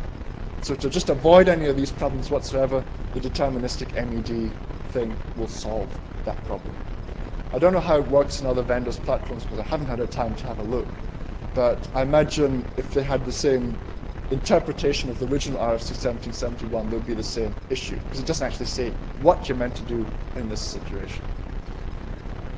Okay, so as you were saying, always use BGP deterministic MED. Hopefully one day it'll actually become a default. Needs to be enabled through the entire network at roughly the same time. I mean, just make it part of the template, then it's not a problem. If you enable it on only part of the network, then you can end up with weird stuff. So generally just try and switch it on everywhere. But it's the usual thing, the RFC, well, put it this way, in RFPs, people really wonder about or worry about RFC compliance. Ooh, BGP's got to be RFC compliant by default. So you can't change defaults without having to sort of go backfit the RFC. So it's like, well, the knob's available. But to use BGP on the internet today, you need X, Y, and Z knobs to actually make it function properly. Okay, so there's the result. So router A reaches network 10 through AS1 consistently every time. Primary path through AS1, backup through AS3. Okay, second example. Best path changes every time the peering's reset. This can be a highly frustrating one as well. Router 3 is peering with AS10 and AS20. Your Shipey BGP network 7. Well, here network 7 from AS10 and AS20. The second entry is the best path, okay, which is fine. It's made that decision for some reason. And then you reset the BGP session, and suddenly the other one, AS10, becomes the best path. And what's happened is there was a stability enhancement made in iOS, I think it's been for quite a long time, in that the oldest external is the best path. So the original prefix, the oldest one. So if you think about it, if you've got two peerings and one path is like always going up and down, the other one is stable, well, you want to try and avoid the one that's going up and down, because otherwise your traffic is going to go shuttling back and forth between the two external paths. So to avoid that, well, this feature, I suppose, if you like, it will always use the oldest path. But of course, that's not RFC compliant, blah, blah, blah. To work around this stability enhancement, the BGP best path compare router ID avoids this type of thing. So then you can get it to comply with the RFC exactly if you really wanted to do this. But again, some ISPs don't like this. I mean, I think it says 12.0, but I'm sure it was in 11.1 CC and even 10.3. I remember way back that it used to do that there and then. But if you can actually override this, because some people don't like it. Some people want the traffic to oscillate back and forth between different external points every time they reset the BGP, because it doesn't say it in RFC. Anyway, so that's actually there as a nod that you can override it if you want to. But that's another symptom.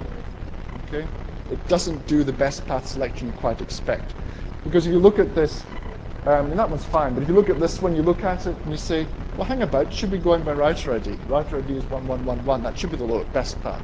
But actually, that's the oldest one, so it takes preference. Okay, third example.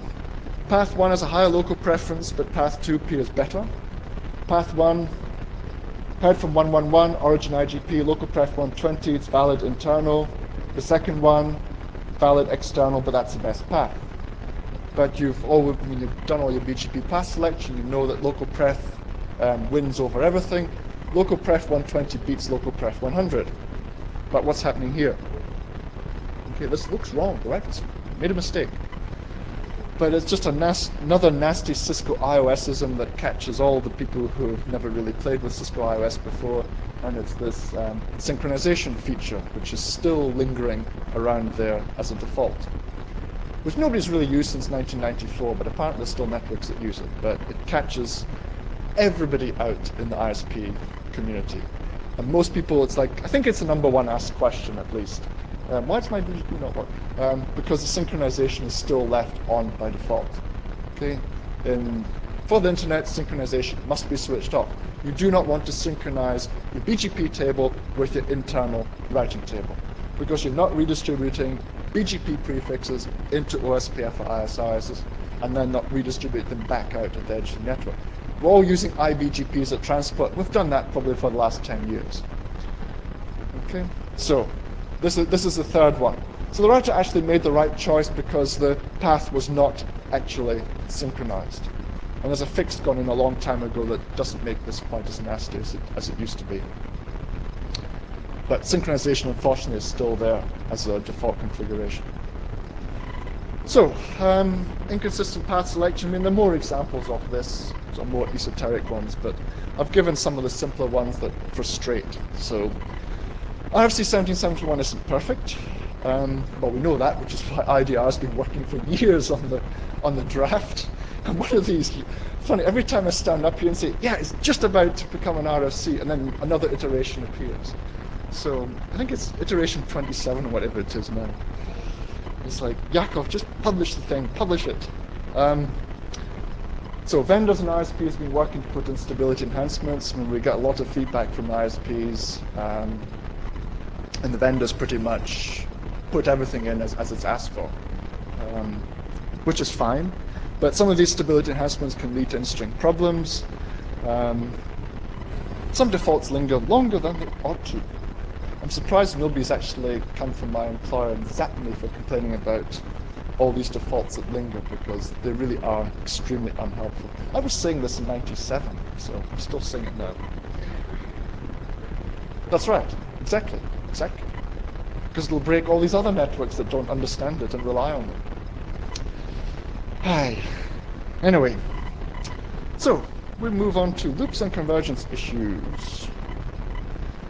So, one of the most common problems, route oscillation. Main symptom is that traffic exiting the network oscillates every minute between two exit points. It's almost always caused by BGP next hop, only being known by BGP. I mean, the first time I came across this, it took me about 3 days to debug it. And since then, it takes me about 2 minutes to debug it because the symptoms are so obvious. But the thing is, you've never seen it before, it's just like it's major hassle, because it takes router CPU, it annoys your customers because they go out this way and that way, and it seems that BGP is never stable at all. The other symptom is a high CPU utilization on the BGP router process. Okay, just a situation like this, AS3, the R3 prefers routes for AS4 1 minute, and then it prefers routes via AS12 the next, and it oscillates every 60 seconds. Okay, that's a symptom. So it goes through AS4 1 minute, and then 1 minute later it's swapped over to go out through AS12. Why? Well, we do a show IP BGP summary.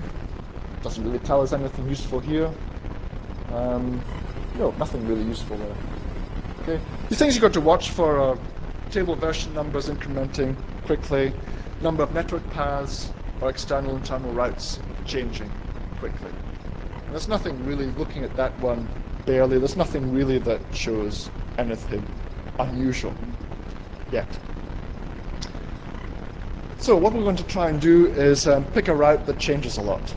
Okay, just go into the routing table, pick one that's changed within the last minute, and then we monitor it and see how it changes every minute. So we've picked 156.1/16, known via BGP3, last heard 53 seconds ago. A minute later, we look at it, 156.10. It's now 156.10 for BGP. 2 paths available. Best path is the first one via AS4. That's the best path. And the second one is inaccessible.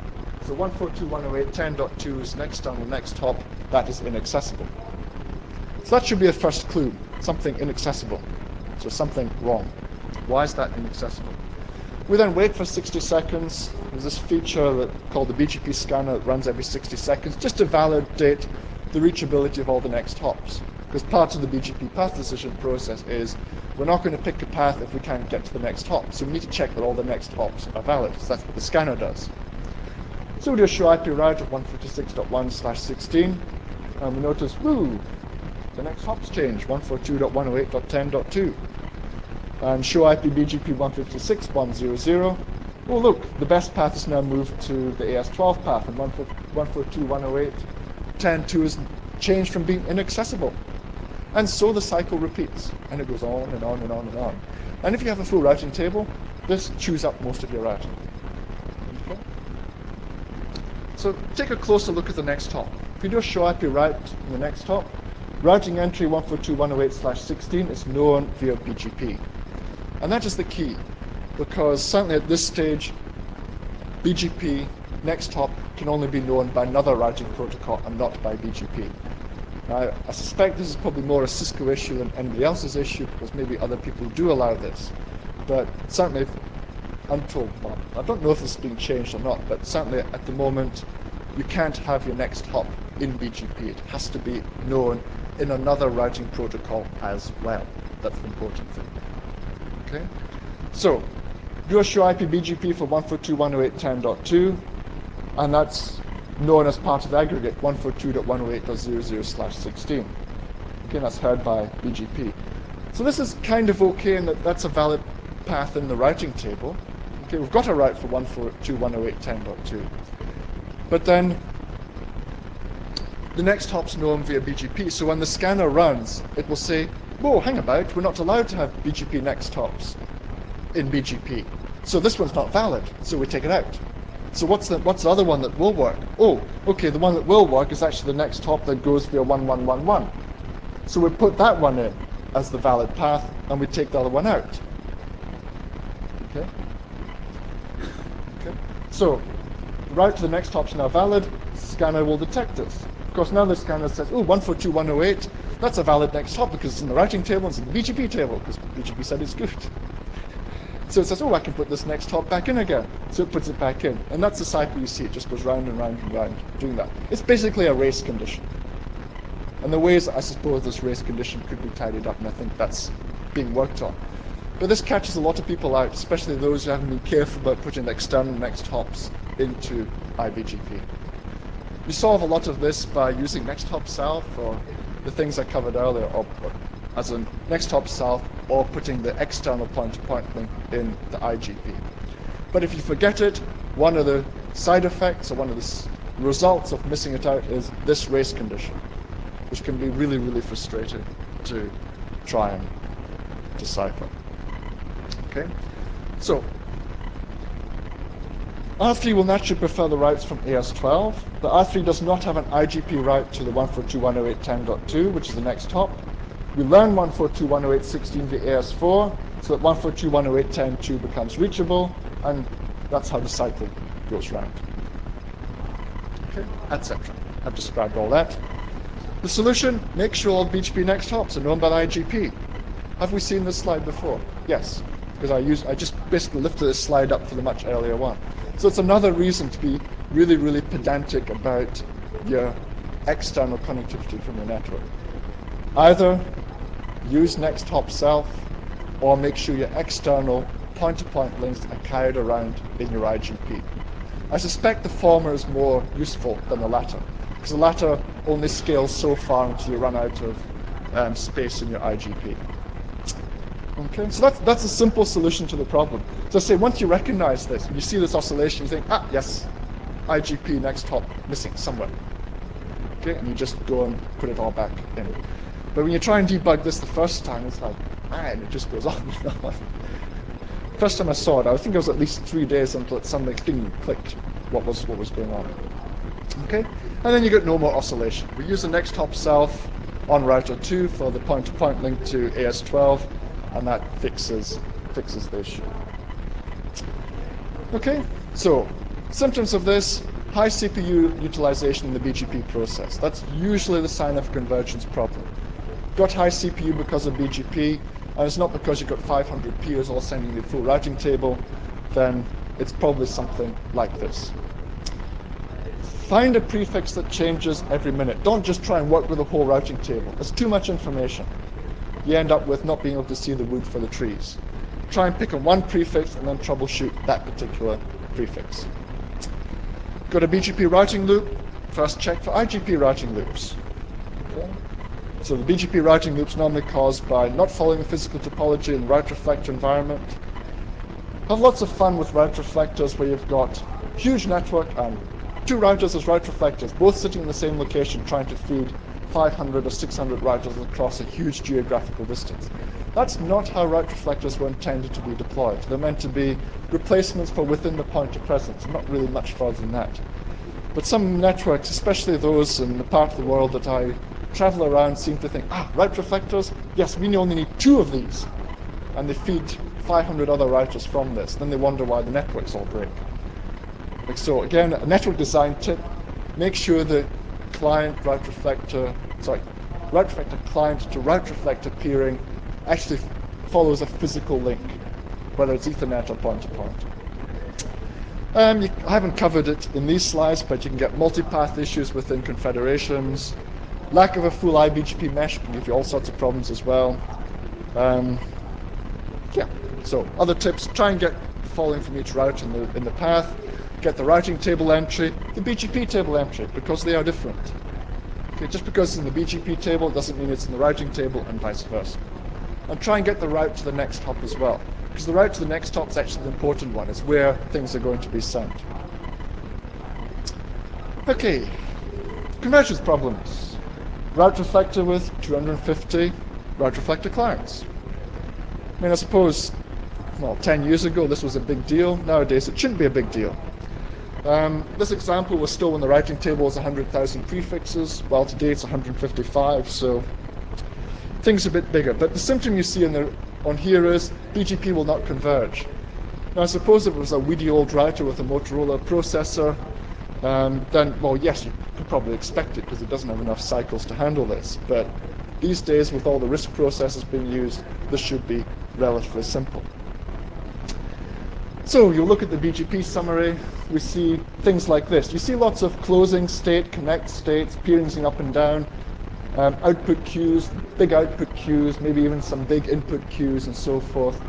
Generally high CPU and just things not looking very pretty. You go to your salesman, he'll sell you a bigger router.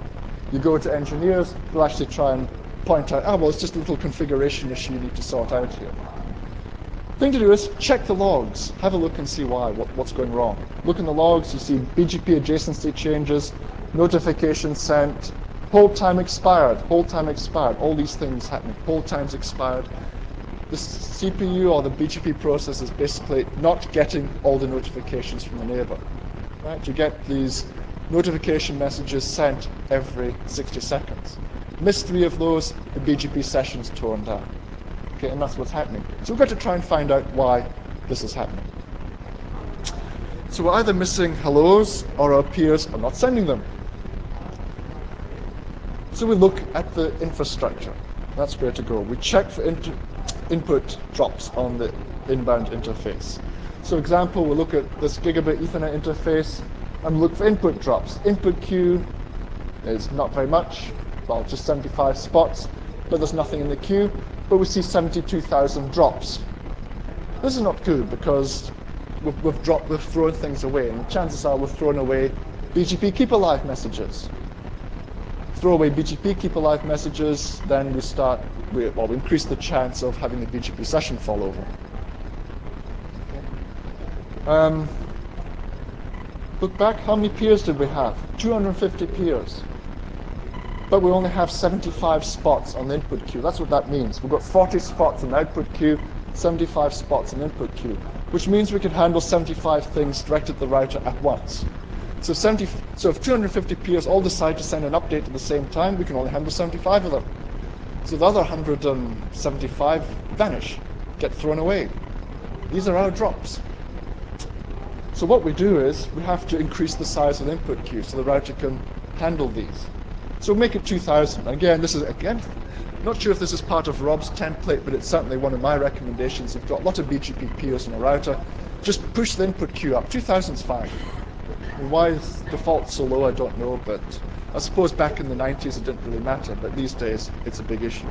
So make the whole input queue 2,000 spots. That's more than enough for 250 peers. So we just reset the whole BGP thing again, and we have no more input drops. Input queue is now 2,000 spots, we've got no drops. BGP sessions all come up, they're all nice and stable and happy. So it's quite a simple solution. It's just because the interface in the router hadn't been set up to handle 250 peers. Now the next one, BGP converges in 25 minutes. And it seems like a long time. I mean, I would say this is a long time. For 250 peers, 100,000 prefixes each one, 25 minutes, long time. So you start wondering, well, what on earth's going on? So you have a look and see what TCP was doing. You do show TCP stat. We've sent, what, 1.6 million packets. Most of it is 1.6 million data packets, a few other control things and so forth, but mostly data packets. Why have we sent so many packets? Okay, from the router, why have we sent so many? And part of the issue could be, is this. The maximum data segment is 536 bytes. Okay, the default MTU that the router uses is only 576. Okay, minus the 40 for the header and so on. Okay, which is not optimum. If you've got, say, well, an optical connection between the router, what's the MTU? 4470 bytes. Huge.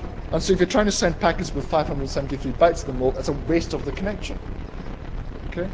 So, and that's why it's taking so long to converge, because you're sending all these little packets, you're not using the link optimally. You're not using BGP's capability of padding the packets full to the size of the MTU. That's why there's so many. 536 default MSS, which is very small, considering the amount of data you want to transmit. So what to do is, we want to make sure the router's got path MTU discovery enabled on it. This is for connections originating from the router. Make sure you've got path MTU discovery enabled. It's not by default, so it's a simple IP TCP path MTU discovery. And that means that the router will try and discover the biggest MTU between it and its neighbor if it can't pick it up from the interface for whatever reason, and you'll get optimum use of the link. Certainly if you're using optical connections between the router, this is a really good idea to do. Okay, and that will change things a lot. Okay, we've reset BGP. We now look at the maximum data segment. It's 1460 bytes in this case. It could be an Ethernet connection. And you'll find that, well, TCP sent 1 million fewer packets. Okay, because it can pad can pack the BGP packets full to the MTU rather than being stuck at 536 bytes. And BGP will converge in a lot less time. And I said 15 minutes there. It's like, it'll be less. Okay, which is much more respectable time. I've no idea what could be the optimum time. I've no idea what processor this was done on or anything. So, but it's to make the point to you that slow convergence isn't necessarily just something bad happening somewhere or I need a faster CPU. Have you actually made sure that you've optimized the transmission between you and your neighbor? So, summaries, let's see. Try and use ACLs when we're using debug commands. A lot of you will be carrying the full internet routing table, certainly a lot of the prefixes, so trying to run debug BGP updates on full routing table will leave you with a lot of junk that you probably find really hard to manage. So it's actually better to do the debugs on particular prefixes you want to try and track. Switch on BGP logging. Yes, I know modulo, the advisory that came out earlier in the week, which says switch off BGP logging unless you upgrade. But yes, get the fix and then switch the BGP logging back on, because I think the BGP logging is probably more important than probably some random person actually finding the particular vulnerability. But in any case, treat it seriously, but BGP logging is actually pretty important also. Ensure that you've got deterministic MEDs enabled. That should be part of anybody's template. If the entire BGP table is having a problem, don't try and troubleshoot it all. Pick on one prefix and work with that one. So the final bit, just the last half hour, we're going to have a look at just generic internet reachability type problems. So there's no real router configuration issues. It's more like trying to step through some of the tools that are available. I suspect a lot of you will know a lot of these things already and that you have to do this in your day-to-day thing, but I thought it was worth just documenting some of the issues that people have to work through. The first thing is BGP attribute confusion. I've seen many seasoned ISP engineers still think that you can set a local preference and send it to your neighbor, and your neighbor will do something with it. No. Likewise, you set MEDs and inbound announcements, and you'll be able to do something with them. No. So it's easy to get confused. So to control traffic inbound, you send MEDs. MEDs, I don't think are that useful anymore these days. If your upstream ISP pays attention to them, that's good, but I know a lot of people don't anymore because of MED confusion. Use ASPath prepends, that's more useful, but watch what you do, as I'll say in a bit. To control traffic outbound, use local preference. That's your major tool there. Troubleshooting of multi-homing and transit is often hampered because people forget these things. They forget that the flow of routing information runs in opposite direction of traffic. People seem to think that if you send send routing information one way, somehow your traffic will follow your announcements. It doesn't quite work like that. It's not the telephone network. Okay, path selection. Every vendor has tweaked it. There's no denying that. So you've really got to know what it is for your router equipment or even software release. And try and make it consistent as best as you can. If the knobs supplied by the different implementations, try and use these knobs to make sure you have something consistent. Default MED on Cisco iOS is 0. So if you don't set the MED, it's assumed to be 0. Some implementations assume 2 to the power 32 minus 1, others assume 2 to the power 32 minus 2. Current Internet Draft says MED should be 0. So there have been lots of problems over the years because of different MEDs. The famous routing loop between one ISP's network and another ISP's network because they're using different brands, and traffic went in this way and came out that way, round and round in circles. They know who they are, and I think most of us will know who they are as well. But that was a big problem. It's best not to rely on MEDs for multi-homing, multiple links to your upstream. What do they assume as the default? What do they do with MEDs? So workaround actually these days is to use communities. Most ISPs, at least most of the major ISPs I know of, are using communities, and they do publish what the policies are. Set community in a route map does just that. It overwrites anything else.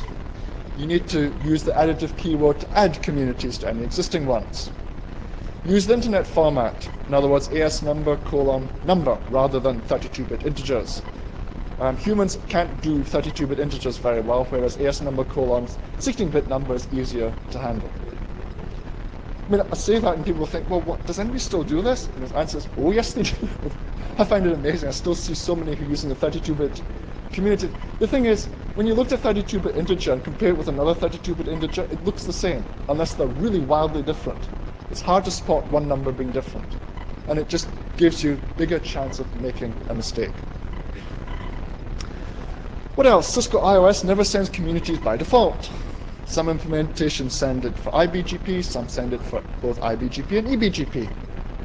Never assume that your neighboring AS will honor your no export community. Ask first if you want to do that. And if you want to leak specifics just to achieve better multi-homing between you and your upstream, check that your upstream actually knows what no export means, and they don't announce all your specifics to the big wide world. Okay? If any of you are watching the CIDR report or the routing table report, as I mentioned before the break, you'll see some examples of that in action. 20 prepends will not lessen the priority of your path any more than 10 prepends will. Some people think the more you prepend, the less likely it's going to be used. Nah. Okay, the internet on average is only 5 ASs deep. The longest AS path I generally see is about 16. So doing a 20 times prepend is not going to make it completely unimportant. If you want it to be completely unimportant, don't announce. Some ISPs actually, I've seen them, they use this thing. I don't know if it's hidden anymore, but they use that command, BGP max AS path 15. they get any prefixes with an AS path longer than 15, they discard. Okay, some people do that, especially in the IPv6 world, but there's still some broken implementations out there that seem to like adding on AS paths. Private ASs should not ever appear on the internet, of course, but certainly in the case of Cisco iOS, people think that remove private AS removes all private ASs. It doesn't. It only removes some private ASs. Read the manual to find out which. It's not a bug that it doesn't remove any, because there are reasons. We've got people coming along to us who say, oh, well, I've got this, Matt. I'm peering with this guy who's using a private AS, but I want to get all the prefixes from them, from another peer of theirs who's using a real AS, but I want to strip out their private AS because we shouldn't send this to the internet. And it's like, ooh, that's mucking around with AS path. You shouldn't be doing this. Okay? So, okay, non-removal of private ASNs may not be a bug, but a configuration error. Okay, troubleshooting connectivity. AS1, I mean, these are more sort of high-level type troubleshooting. It's a sort of customer complaints about connectivity, these are the things to look at type scenarios. So the symptom is AS1 announces the 192.168.1.0/24 to AS2, but AS3 can't see the network. Okay, so AS3's got the problem. It should be able to get through to AS1, but it can't. So you basically set up a checklist. I mean, when you start at the beginning, you set up a checklist, you write down things to look at. You then have the checklist, you leave it with your NOC, and then they can work this through before they come and bug you again. Okay, AS1 announces it, but does AS2 see it? Well, we're checking eBGP filters on router 1 and router 2. Router 2 access will require cooperation and assistance from your peer. You can't send them an email saying, can you send me the configuration of your router? I think there's a bug on it, or a configuration error. You'll have to work with them. You have to be nice to them. Whatever. Okay? Does AS2 see it over their entire network? Well, here you're checking the iBGP on AS2's network. Should be unneeded in this case, there's only one router. But quite often iBGP is misconfigured. I see that quite a bit. It can be just completely innocent mistake. Lack of a full mesh, problem with route reflectors, filters in the wrong place, numbers missing, extra numbers in access lists, and so forth. Does AS2 send it to AS3? Here we're checking the eBGP configuration in router 2. It could be configuration error, AS path filters, all the rest. Does AS3 see it? You see what I'm doing? I'm starting at the beginning and just working logically through the network. I can't see it here, I can see it there, so we just start stepping along to try and figure out where the problem is. I mean, it's a little bit trying to figure out security problems in the network. If somebody's doing a DOS attack on you, don't say, ooh, DOS attack, internet's attacking me, and sort of shut everything down. You've got to try and step logically through. Go to your upstream, okay, what do you see? Where's it coming in? And then you just step through. Debugging BGP problems, reachability problems is exactly the same. Hopefully I'm not teaching anything new here. Troubleshooting connectivity beyond immediate peers is much harder, but it relies on your peers to assist you. Okay? Because they've got the relationship with their upstreams. If you send an email to your upstreams, what are they going to say? Who are you? Go away. Generally. Okay? So you've got to go and talk nicely to your upstream, hopefully you're in good terms with them, and get them to figure out what the problems are. Okay? It's a general cooperation, which, well, we all know this here in North America. It's pretty easy. But this is actually the most important part of the presentation when I give it in some of the Asian operator groups, because this kind of concept is like, ooh, do I have to speak to my upstream? It's just a bit of a novelty, trying to get people to actually think about that. It's a harder thing because it's so competitive there. It's a very, very different way of doing things. Okay. Quite often connectivity problems are due to private business relationships between two neighboring ASNs. I mean, I've got this one at the moment in Australia, where traffic from Australia to Singapore goes, basically Australia Telstra to, I think it's Singnet's network, but from Singapore to Australia it actually comes all the way over to the US because of the agreement between Singapore Telecom and I think it's Reach. The agreement that they have is such that traffic from Singapore to Australia goes via the US, which is completely weird, but that's how they've decided it's going to be. So what could appear to be a bug could well be completely intentional. This one, second example, AS1 announces 203.51.206/24 to its upstreams, but AS3 cannot see the network. Okay, so AS1 is announcing that prefix, I have a feeling that's the wrong prefix. Okay. 203.51.2.6. It's announcing a prefix to the internet. Router 3 and AS3 can't see it. AS1 announces, do the upstream see it? Well, checking blah blah blah, BGP filters on R1 upstreams. Is the prefix visible anywhere on the internet? Well, here we're actually checking to see how far it's got. Some ISPs are filtering /24s. I don't know if many do that anymore, but some still do. So it could be that problem. Could be a misconfiguration, could be something. So what do we do? How do you can't just sort of log into the internet and have a look at random routers to see if you see the prefix. But many ISPs provide looking glasses. I'm sure you all have heard of looking glasses. You can find out what they are from www.traceroute.org. If you play in the IPv6 internet, you can look in www.traceroute6.org, okay, for the v6 looking glasses. And these are places you can go and run ping or trace routes from particular routers, or you can actually look at the routing table on these devices. So I've just picked one at random. I don't know why I picked the RIPE-NCC one, but I just do because it's nice and handy and it's got lots of use, mostly in Europe, which is useful for me. But anyway, so gone to Looking Glass, picked a particular location, and I've picked the one at, well, you can't see it, probably because it's too small, but I've picked the Looking Glass at the Links, which is in London, and I've done a show IP BGP. Yes, I thought I got the wrong network. Basically, the network I'm using here is my home network at the end of my DSL link. And I changed it because I've changed my DSL provider, but I haven't changed all the slides. Okay, so I'm looking at my 202.173.147.0/24, which is the /24 that my DSL provider in Brisbane actually uses for their Brisbane DSL service.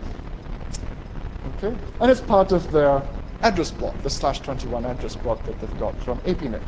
So we see that, we see 4 paths. The best path is the third one. So that's the sort of thing. So you can see that entry. And you can go to many looking glasses. If you've got problems getting access to a particular region of the internet, try and find a looking glass that's there. And then you can do the show IP BGP. If you see your network there, then you can suspect the end site and not anywhere in between because you're getting this far. Okay? So the looking glass can see it because the /21 includes that /24. So the problem must be within AS3 or with AS3's upstream. So from the looking glass to actual AS3, that could be where the problem is. So you've narrowed it down immediately. So you can go around the looking glasses and narrow down where the problem is. So now we can do a trace. You can do a trace from the RIPE-NCC one. So I just did a trace to 203.173.147.216, which is my home network, my single address. Do the trace all the way across and it pops out there. So the trace back from the looking glass works perfectly. Okay, so that network connectivity is fine. So it certainly proves that from the looking glass back to me is fine. So from the looking glass to the end site I'm having problems with is where the problem lies. Another place you can look at, and Dave probably will not be too happy, well, I don't know if he will or not, but is route views. Well, even Joel might not be too happy because route view is a pretty busy little router. But I actually find it pretty useful to find all sorts of things as well because it's got a good view of many, many different diverse parts of the internet. Audience input. Great operational tool, isn't it? Do what? A great operational tool. Yeah. Yes. I mean, that's why it's still publicly accessible. Yeah. I mean, I've no reason to board it up just so that only the researchers can get access to it. Yeah, I mean, I completely agree. I find it the best facility, actually, because you've got unfettered access to basically the command line of a router. That's got, well, it must be more than 60 feeds. I didn't look at it. It must be more than that, at least that anyway. And from many different parts of the world as well. So you get a pretty good idea of which providers in which part of the world can see your announcements. Yeah, it's about 60 for the original route views router, and then the next route views 2 has something like 30 peers, and I think wide has something like 10 at this point. Yeah. Okay, thank you. Okay, but the main thing is it gives access to a real router and lets you do this troubleshooting. So if you see your prefix from every single provider at the route fuse node, then you know it's got pretty good reach, so you can definitely start finger pointing. But if you only see it from one provider and from nobody else, then you can start worrying. Anyway, back to our problem. So, you start at the other end then. Does AS3's upstream send it to AS3? Get them to ask their upstream, are you seeing this network being announced? And if they say yes, well, why are you not sending it to me? And if they say no, well, can you go and ask your upstream? And you see how that cascades back. And hopefully you get somewhere it'll meet in the middle and you can figure out what the problem is. Okay? And so on. So I say, troubleshooting across the internet is harder, but the tools are available. Looking glasses are wonderful, route fuse is wonderful. You can do trace routes, pings, and find out BGP status in many different parts of the world. I think virtually every country, not every country, but most countries will have at least one looking glass available. If you go to the traceroute.org website, you can search by country pretty much. So that should be fairly effective in finding out where things are. Okay, third one. AS1 is trying to load share between its upstream, but has trouble getting traffic through the AS2 link. And this probably fits more into a multi-homing tutorial, but I mean it's troubleshooting as well, because it's one of the multi-homing problems that people always seem to have. And the questions I always see are, I've got trouble multi-homing, can you help me? It's like, well, what do you mean by trouble? Trouble can cover a multitude of things. Is outbound traffic load sharing okay? In other words, you can usually fix it by selectively rejecting prefixes and using local preference. It's really easy to load share outbound because you're in control of what comes in. If you're upstream, so sending you the full routing table, you can throw things away until you can get things to work right. Okay, it's easy to fix. It's a local problem. You've got the filters with local pref and a prefix list. Is inbound traffic load sharing okay? Well, that's the bigger problem because inbound traffic load sharing depends on outbound route announcements. And it's what you send out, what your upstreams do with them that actually determines what's going to go. Okay? So you need to do some troubleshooting. If you use communities, you need to figure those out. ASPath prepends you may need to use. MEDs could be helpful. Selective leaking of sub-prefixes, all those are the usual techniques. If those don't seem to make any difference, then you're going to have to work with the upstreams to try and work out why. Okay, does AS1 announces, but does AS2 see it? So checking filters. This is the same checklist as before. Does AS2 see it? Looking at the IBGP. It's the same checklist. You start at the same beginning and work through the same steps. Check the basics. It's always like, any support desk or computer support desk, the first question they ask a customer is, well, man, you said the computer doesn't work. Is it switched on? Is it plugged in? It sounds stupid, but you kind of have to check things like that, because I've heard people go through troubleshooting lots of things, and it's actually not powered up at all. So check the idiotic things first, because they may not be as stupid. Does AS2 send it to its upstream? So again, see how far it got, etc. Repeat for AS3, and so on. Okay, so there are many common problems. What if you've got no inbound traffic from AS2? Well, if there's no traffic coming in, that means your announcements that you're sending out either are not getting to the neighboring AS, well, that's all it can mean, really, isn't it? Right? They're blocking it. Or are you sending it? If you're sending it, then they've got to be blocking it, because you've got no traffic in. They've either preferenced it away so low that you're not going to get any traffic at all, or they're not accepting it. If you've got a trickle of inbound traffic, well, how do you tell if you've got a trickle of inbound traffic? Switch on NetFlow. Right? NetFlow is the most wonderful tool that's ever been invented, I think. Not only does it all the good security stuff, but you can find out what's happening, what's coming through. Right? Switch on NetFlow. See what the origin of the traffic is. If the origin of the traffic is just from your upstream and from nobody else, then you know he's not sending your prefix to anybody else, or everybody else has preference that's so unimportant that they're not sending any traffic that way. Okay?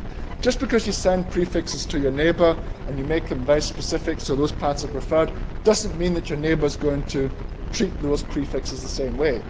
He might just say, oh, I don't want all this stuff, and you may announce it with a whopping prepend to your upstream. Or just filter them out altogether because he doesn't want the internet to be polluted with /24s. Okay? Could be things like that. A lot of people, when they're multi-homing, they announce the aggregate and announce sub-prefixes. Their upstream sees this and, ooh, he's announcing sub-prefixes as well as aggregate. I'll strip out his sub-prefixes. Whereas the ISP had this well-intentioned aim of trying to manipulate the load sharing better. Okay?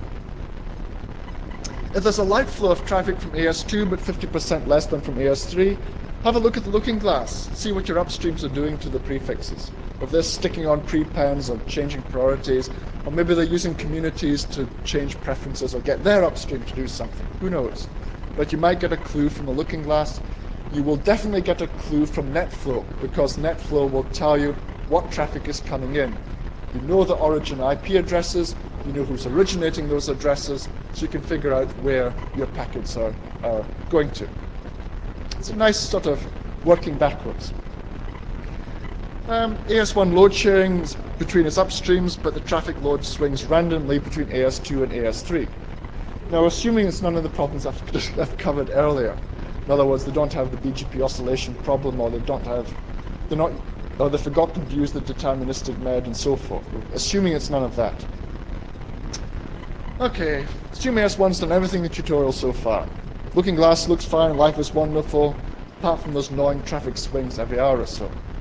Is this a layer 2 problem? Route flap damping being enabled somewhere? Okay? It can only really be a layer 2 problem or some other configuration issue. Could be route flap damping side effect. Okay? I mean, there's been enough discussion recently about route flap damping being harmful. So there could be an issue where a prefix may flap once, but you see the effects for maybe hours afterwards. Okay, there's been enough study of that. So to the extent that some people are even talking about saying route flap damping is bad, I think that's still a lot of discussion in progress. For layer 2 problems upstream, somewhere is poor connectivity between themselves and the internet. It could be an unreliable link that's just oscillating every hour or so. That does happen. So the only real solution is with money. Okay, fix it or I will walk. Which is, I think it's easy to do certainly in the developed part of the internet. But again, it's less easy to do in many of the parts that I seem to visit, because they say, well, that's the only upstream we can use, because there isn't anybody else. Or the other one that we can choose is about 5 times the price and only offers half the bandwidth. So, well, you just kind of have to live with it. You know, it's what makes sense for the business. Route flap damping. Many ISPs implement it. Many ISPs use the vendor defaults, which is, certainly using Cisco defaults is just generally bad, because the vendor defaults are far too severe. 2 flaps and you're gone, which is generally bad news.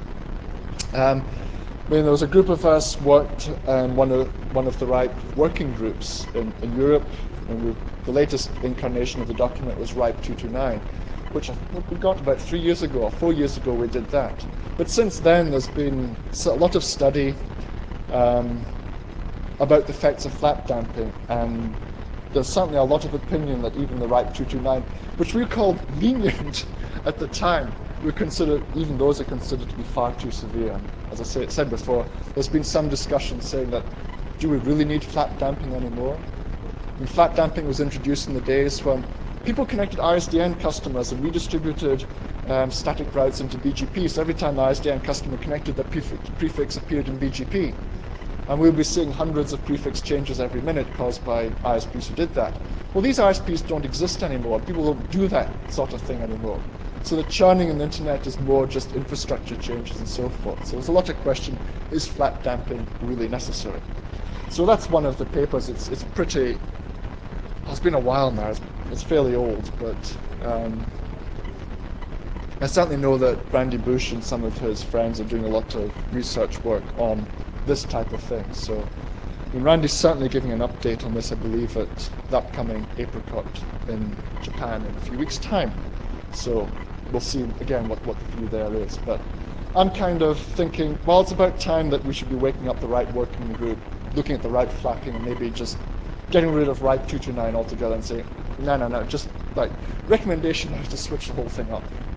Anyway, route flap damping does have a big impact. Have a look at that paper because it shows some of the potential side effects, like one flap can end up in a massive oscillation all around the internet. Looking glasses are useful. You can log into some of them and do show IP BGP flap, which will show you all the prefixes of flap. Some that have history, and others that are, have flapped, and the duration and so forth. And this is Sprint's looking glass. I've forgotten which site I went to. That's the San Jose one. So they give you access to look at the flap damping there. So that's going to be quite useful also. So there's a prefix that's flapped 20 times in the last 5 hours, which is not that impressive, given it's a /18. 59, network 59, where that would be. Okay. So many oscillating connectivity issues are usually caused by layer 2 problems. So right flap damping will cause connectivity to persist via alternative paths even though the primary paths have been restored, because there's this exponential fall off. So even though a primary path is restored, it could be 30 minutes or an hour before you actually get the primary path back again, which may not be desirable in a lot of cases. Okay, so quite often this exponential back off will give you rather bizarre routing. Okay, so summary of all this. Troubleshooting is about, well, okay, the first one is a bit a bad thing to tell you. Experience. Well, yes, it is experience. I was just talking to a former colleague at the break, and yeah, we agreed. The best way you can learn about any of this stuff is actually to go and break it and have to fix it. You can't really teach troubleshooting. The best I can try and do in a lot of these presentations is to show you these are the common problems. If you're aware of these common problems, you'll find that fixing some of the more complex ones harder. As I said at the start of the second half of the presentation, if somebody wants to share their solution of the more complex problems with the NANOG audience, there's a call for papers that goes out every 4 months. Or just send me an email. I'm happy to co-present with you if you're afraid of presenting by yourself. Or just give me your material and I'll talk through it, whatever. But now I've tried to give a sort of simple introduction to how a lot of troubleshooting is done and how a lot of the experienced operators approach things. The thing is, they've done it for so many years now. They just sort of walk up and they can recognize it just by looking at the BGP prefixes. And I've got to watch myself as well. I walk into so many ISPs who are, probably not so experienced, and I say, oh, the problem's caused by this. And it's just, how do you know that? And it's like, well, I've seen it for the last 15 years, you get used to these things. And unfortunately, experience is the best way. If I can show you some of the common problems, you can recognize those, you recognize the symptoms that cause them. Hopefully you remember them, so when you see them in your own network, then you say, yeah, Philip was talking about that, so it'll be this, and you go and check, and if it was, that's fine. If it wasn't, then at least you're working through the same tool set to try and learn what was wrong. The second one that's really important is not panicking. I know a lot of people, when they're under pressure in a commercial network, especially when it's a valuable one or a big name one, or you've got expensive customers, it's very easy to have VPs and so forth run down the stairs or pick up the phone and talk to you non-stop until the thing gets fixed, because they see every minute the share price is going down $1. So you've got to try and balance that with actually getting the network fixed. Okay, so a lot of it is being calm and collected and so forth. So I tend not to panic because that's probably just how I am, but I've seen a lot of people who just go, eyes just white over. Oh my gosh, I don't know what to do, because they're afraid of whatever descending upon them. And they do anything and everything. And they throw away all this stuff that I've been trying to talk about, throw away the checklists, don't rush in here, don't rush in there. They don't try and find the root of the problem and then systematically step through it. Follow a logical approach. I'm always accused of being logical, but anyway, it helps troubleshooting. Okay, look at the configuration. You see anything obvious there? Get another pair of eyes. Tell the other pair of eyes what you think the configuration should be. Does that other pair of eyes think that what's written down matches what you've described? Because you can easily mix up zeros and 255s and all this type of thing. Check locally first before blaming somebody else. I mean, it might be somebody else's fault, but make sure that your nose is clean before you look at anybody else's. Troubleshoot layer 1, then layer 2, then layer 9.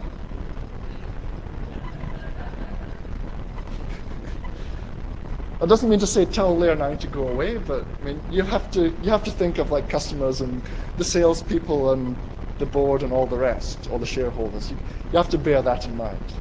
Okay? But you start troubleshoot layer 1, layer 2, layer 3, and try and keep everything else away from. Okay?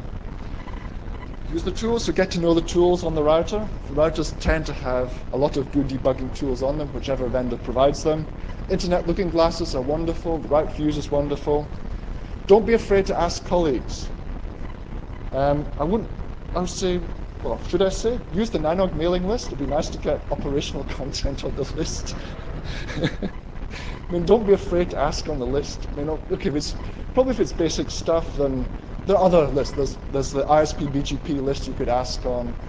If it's particular to a vendor, there's the NSP list for particular vendors you could ask on there. If you're not really in the NANOG community but are just visiting, go onto your own NOG community mailing list and maybe ask for help there. Or if you don't want to be so public, ask me.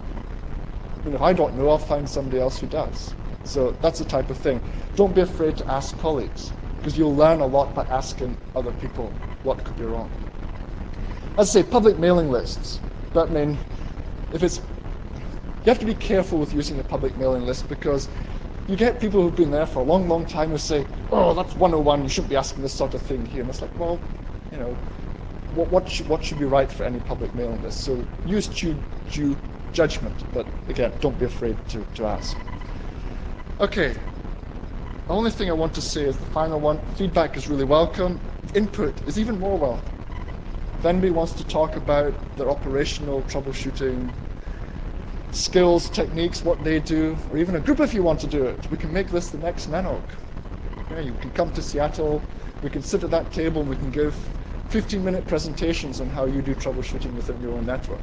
Because I know the program committee would love to see that, rather than just vendors standing up here and rattling on for 2 lots of 90 minutes.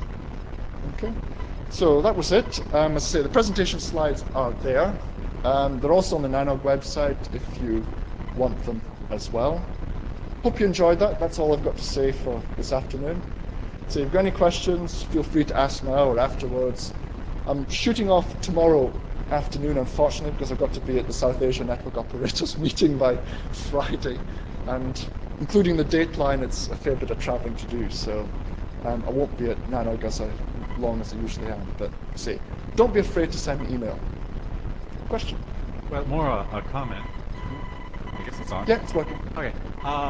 You commented about looking glasses and route views type boxes. One of the things, as your network gets larger and larger, that I found in operating large networks is invaluable, is consider squirreling away a smaller router, 7200, something like that, and setting up your own internal route views system, because it can really speed up the process of finding out where problems are when you've got a centralized point where you can go and look and say, what are my routes throughout my network? Let me see, I'm getting this from this router, this from this router, rather than having to go in and do as much step-by-step process. And you leverage the same types of things that the public community has done in putting together public route views boxes internal to your network, and it gives you a step up on being able to more quickly see, hey, here's the overall status of these prefixes within my network. Just something I thought I'd toss out. Okay, no, that's very good feedback. Yeah, thanks very much.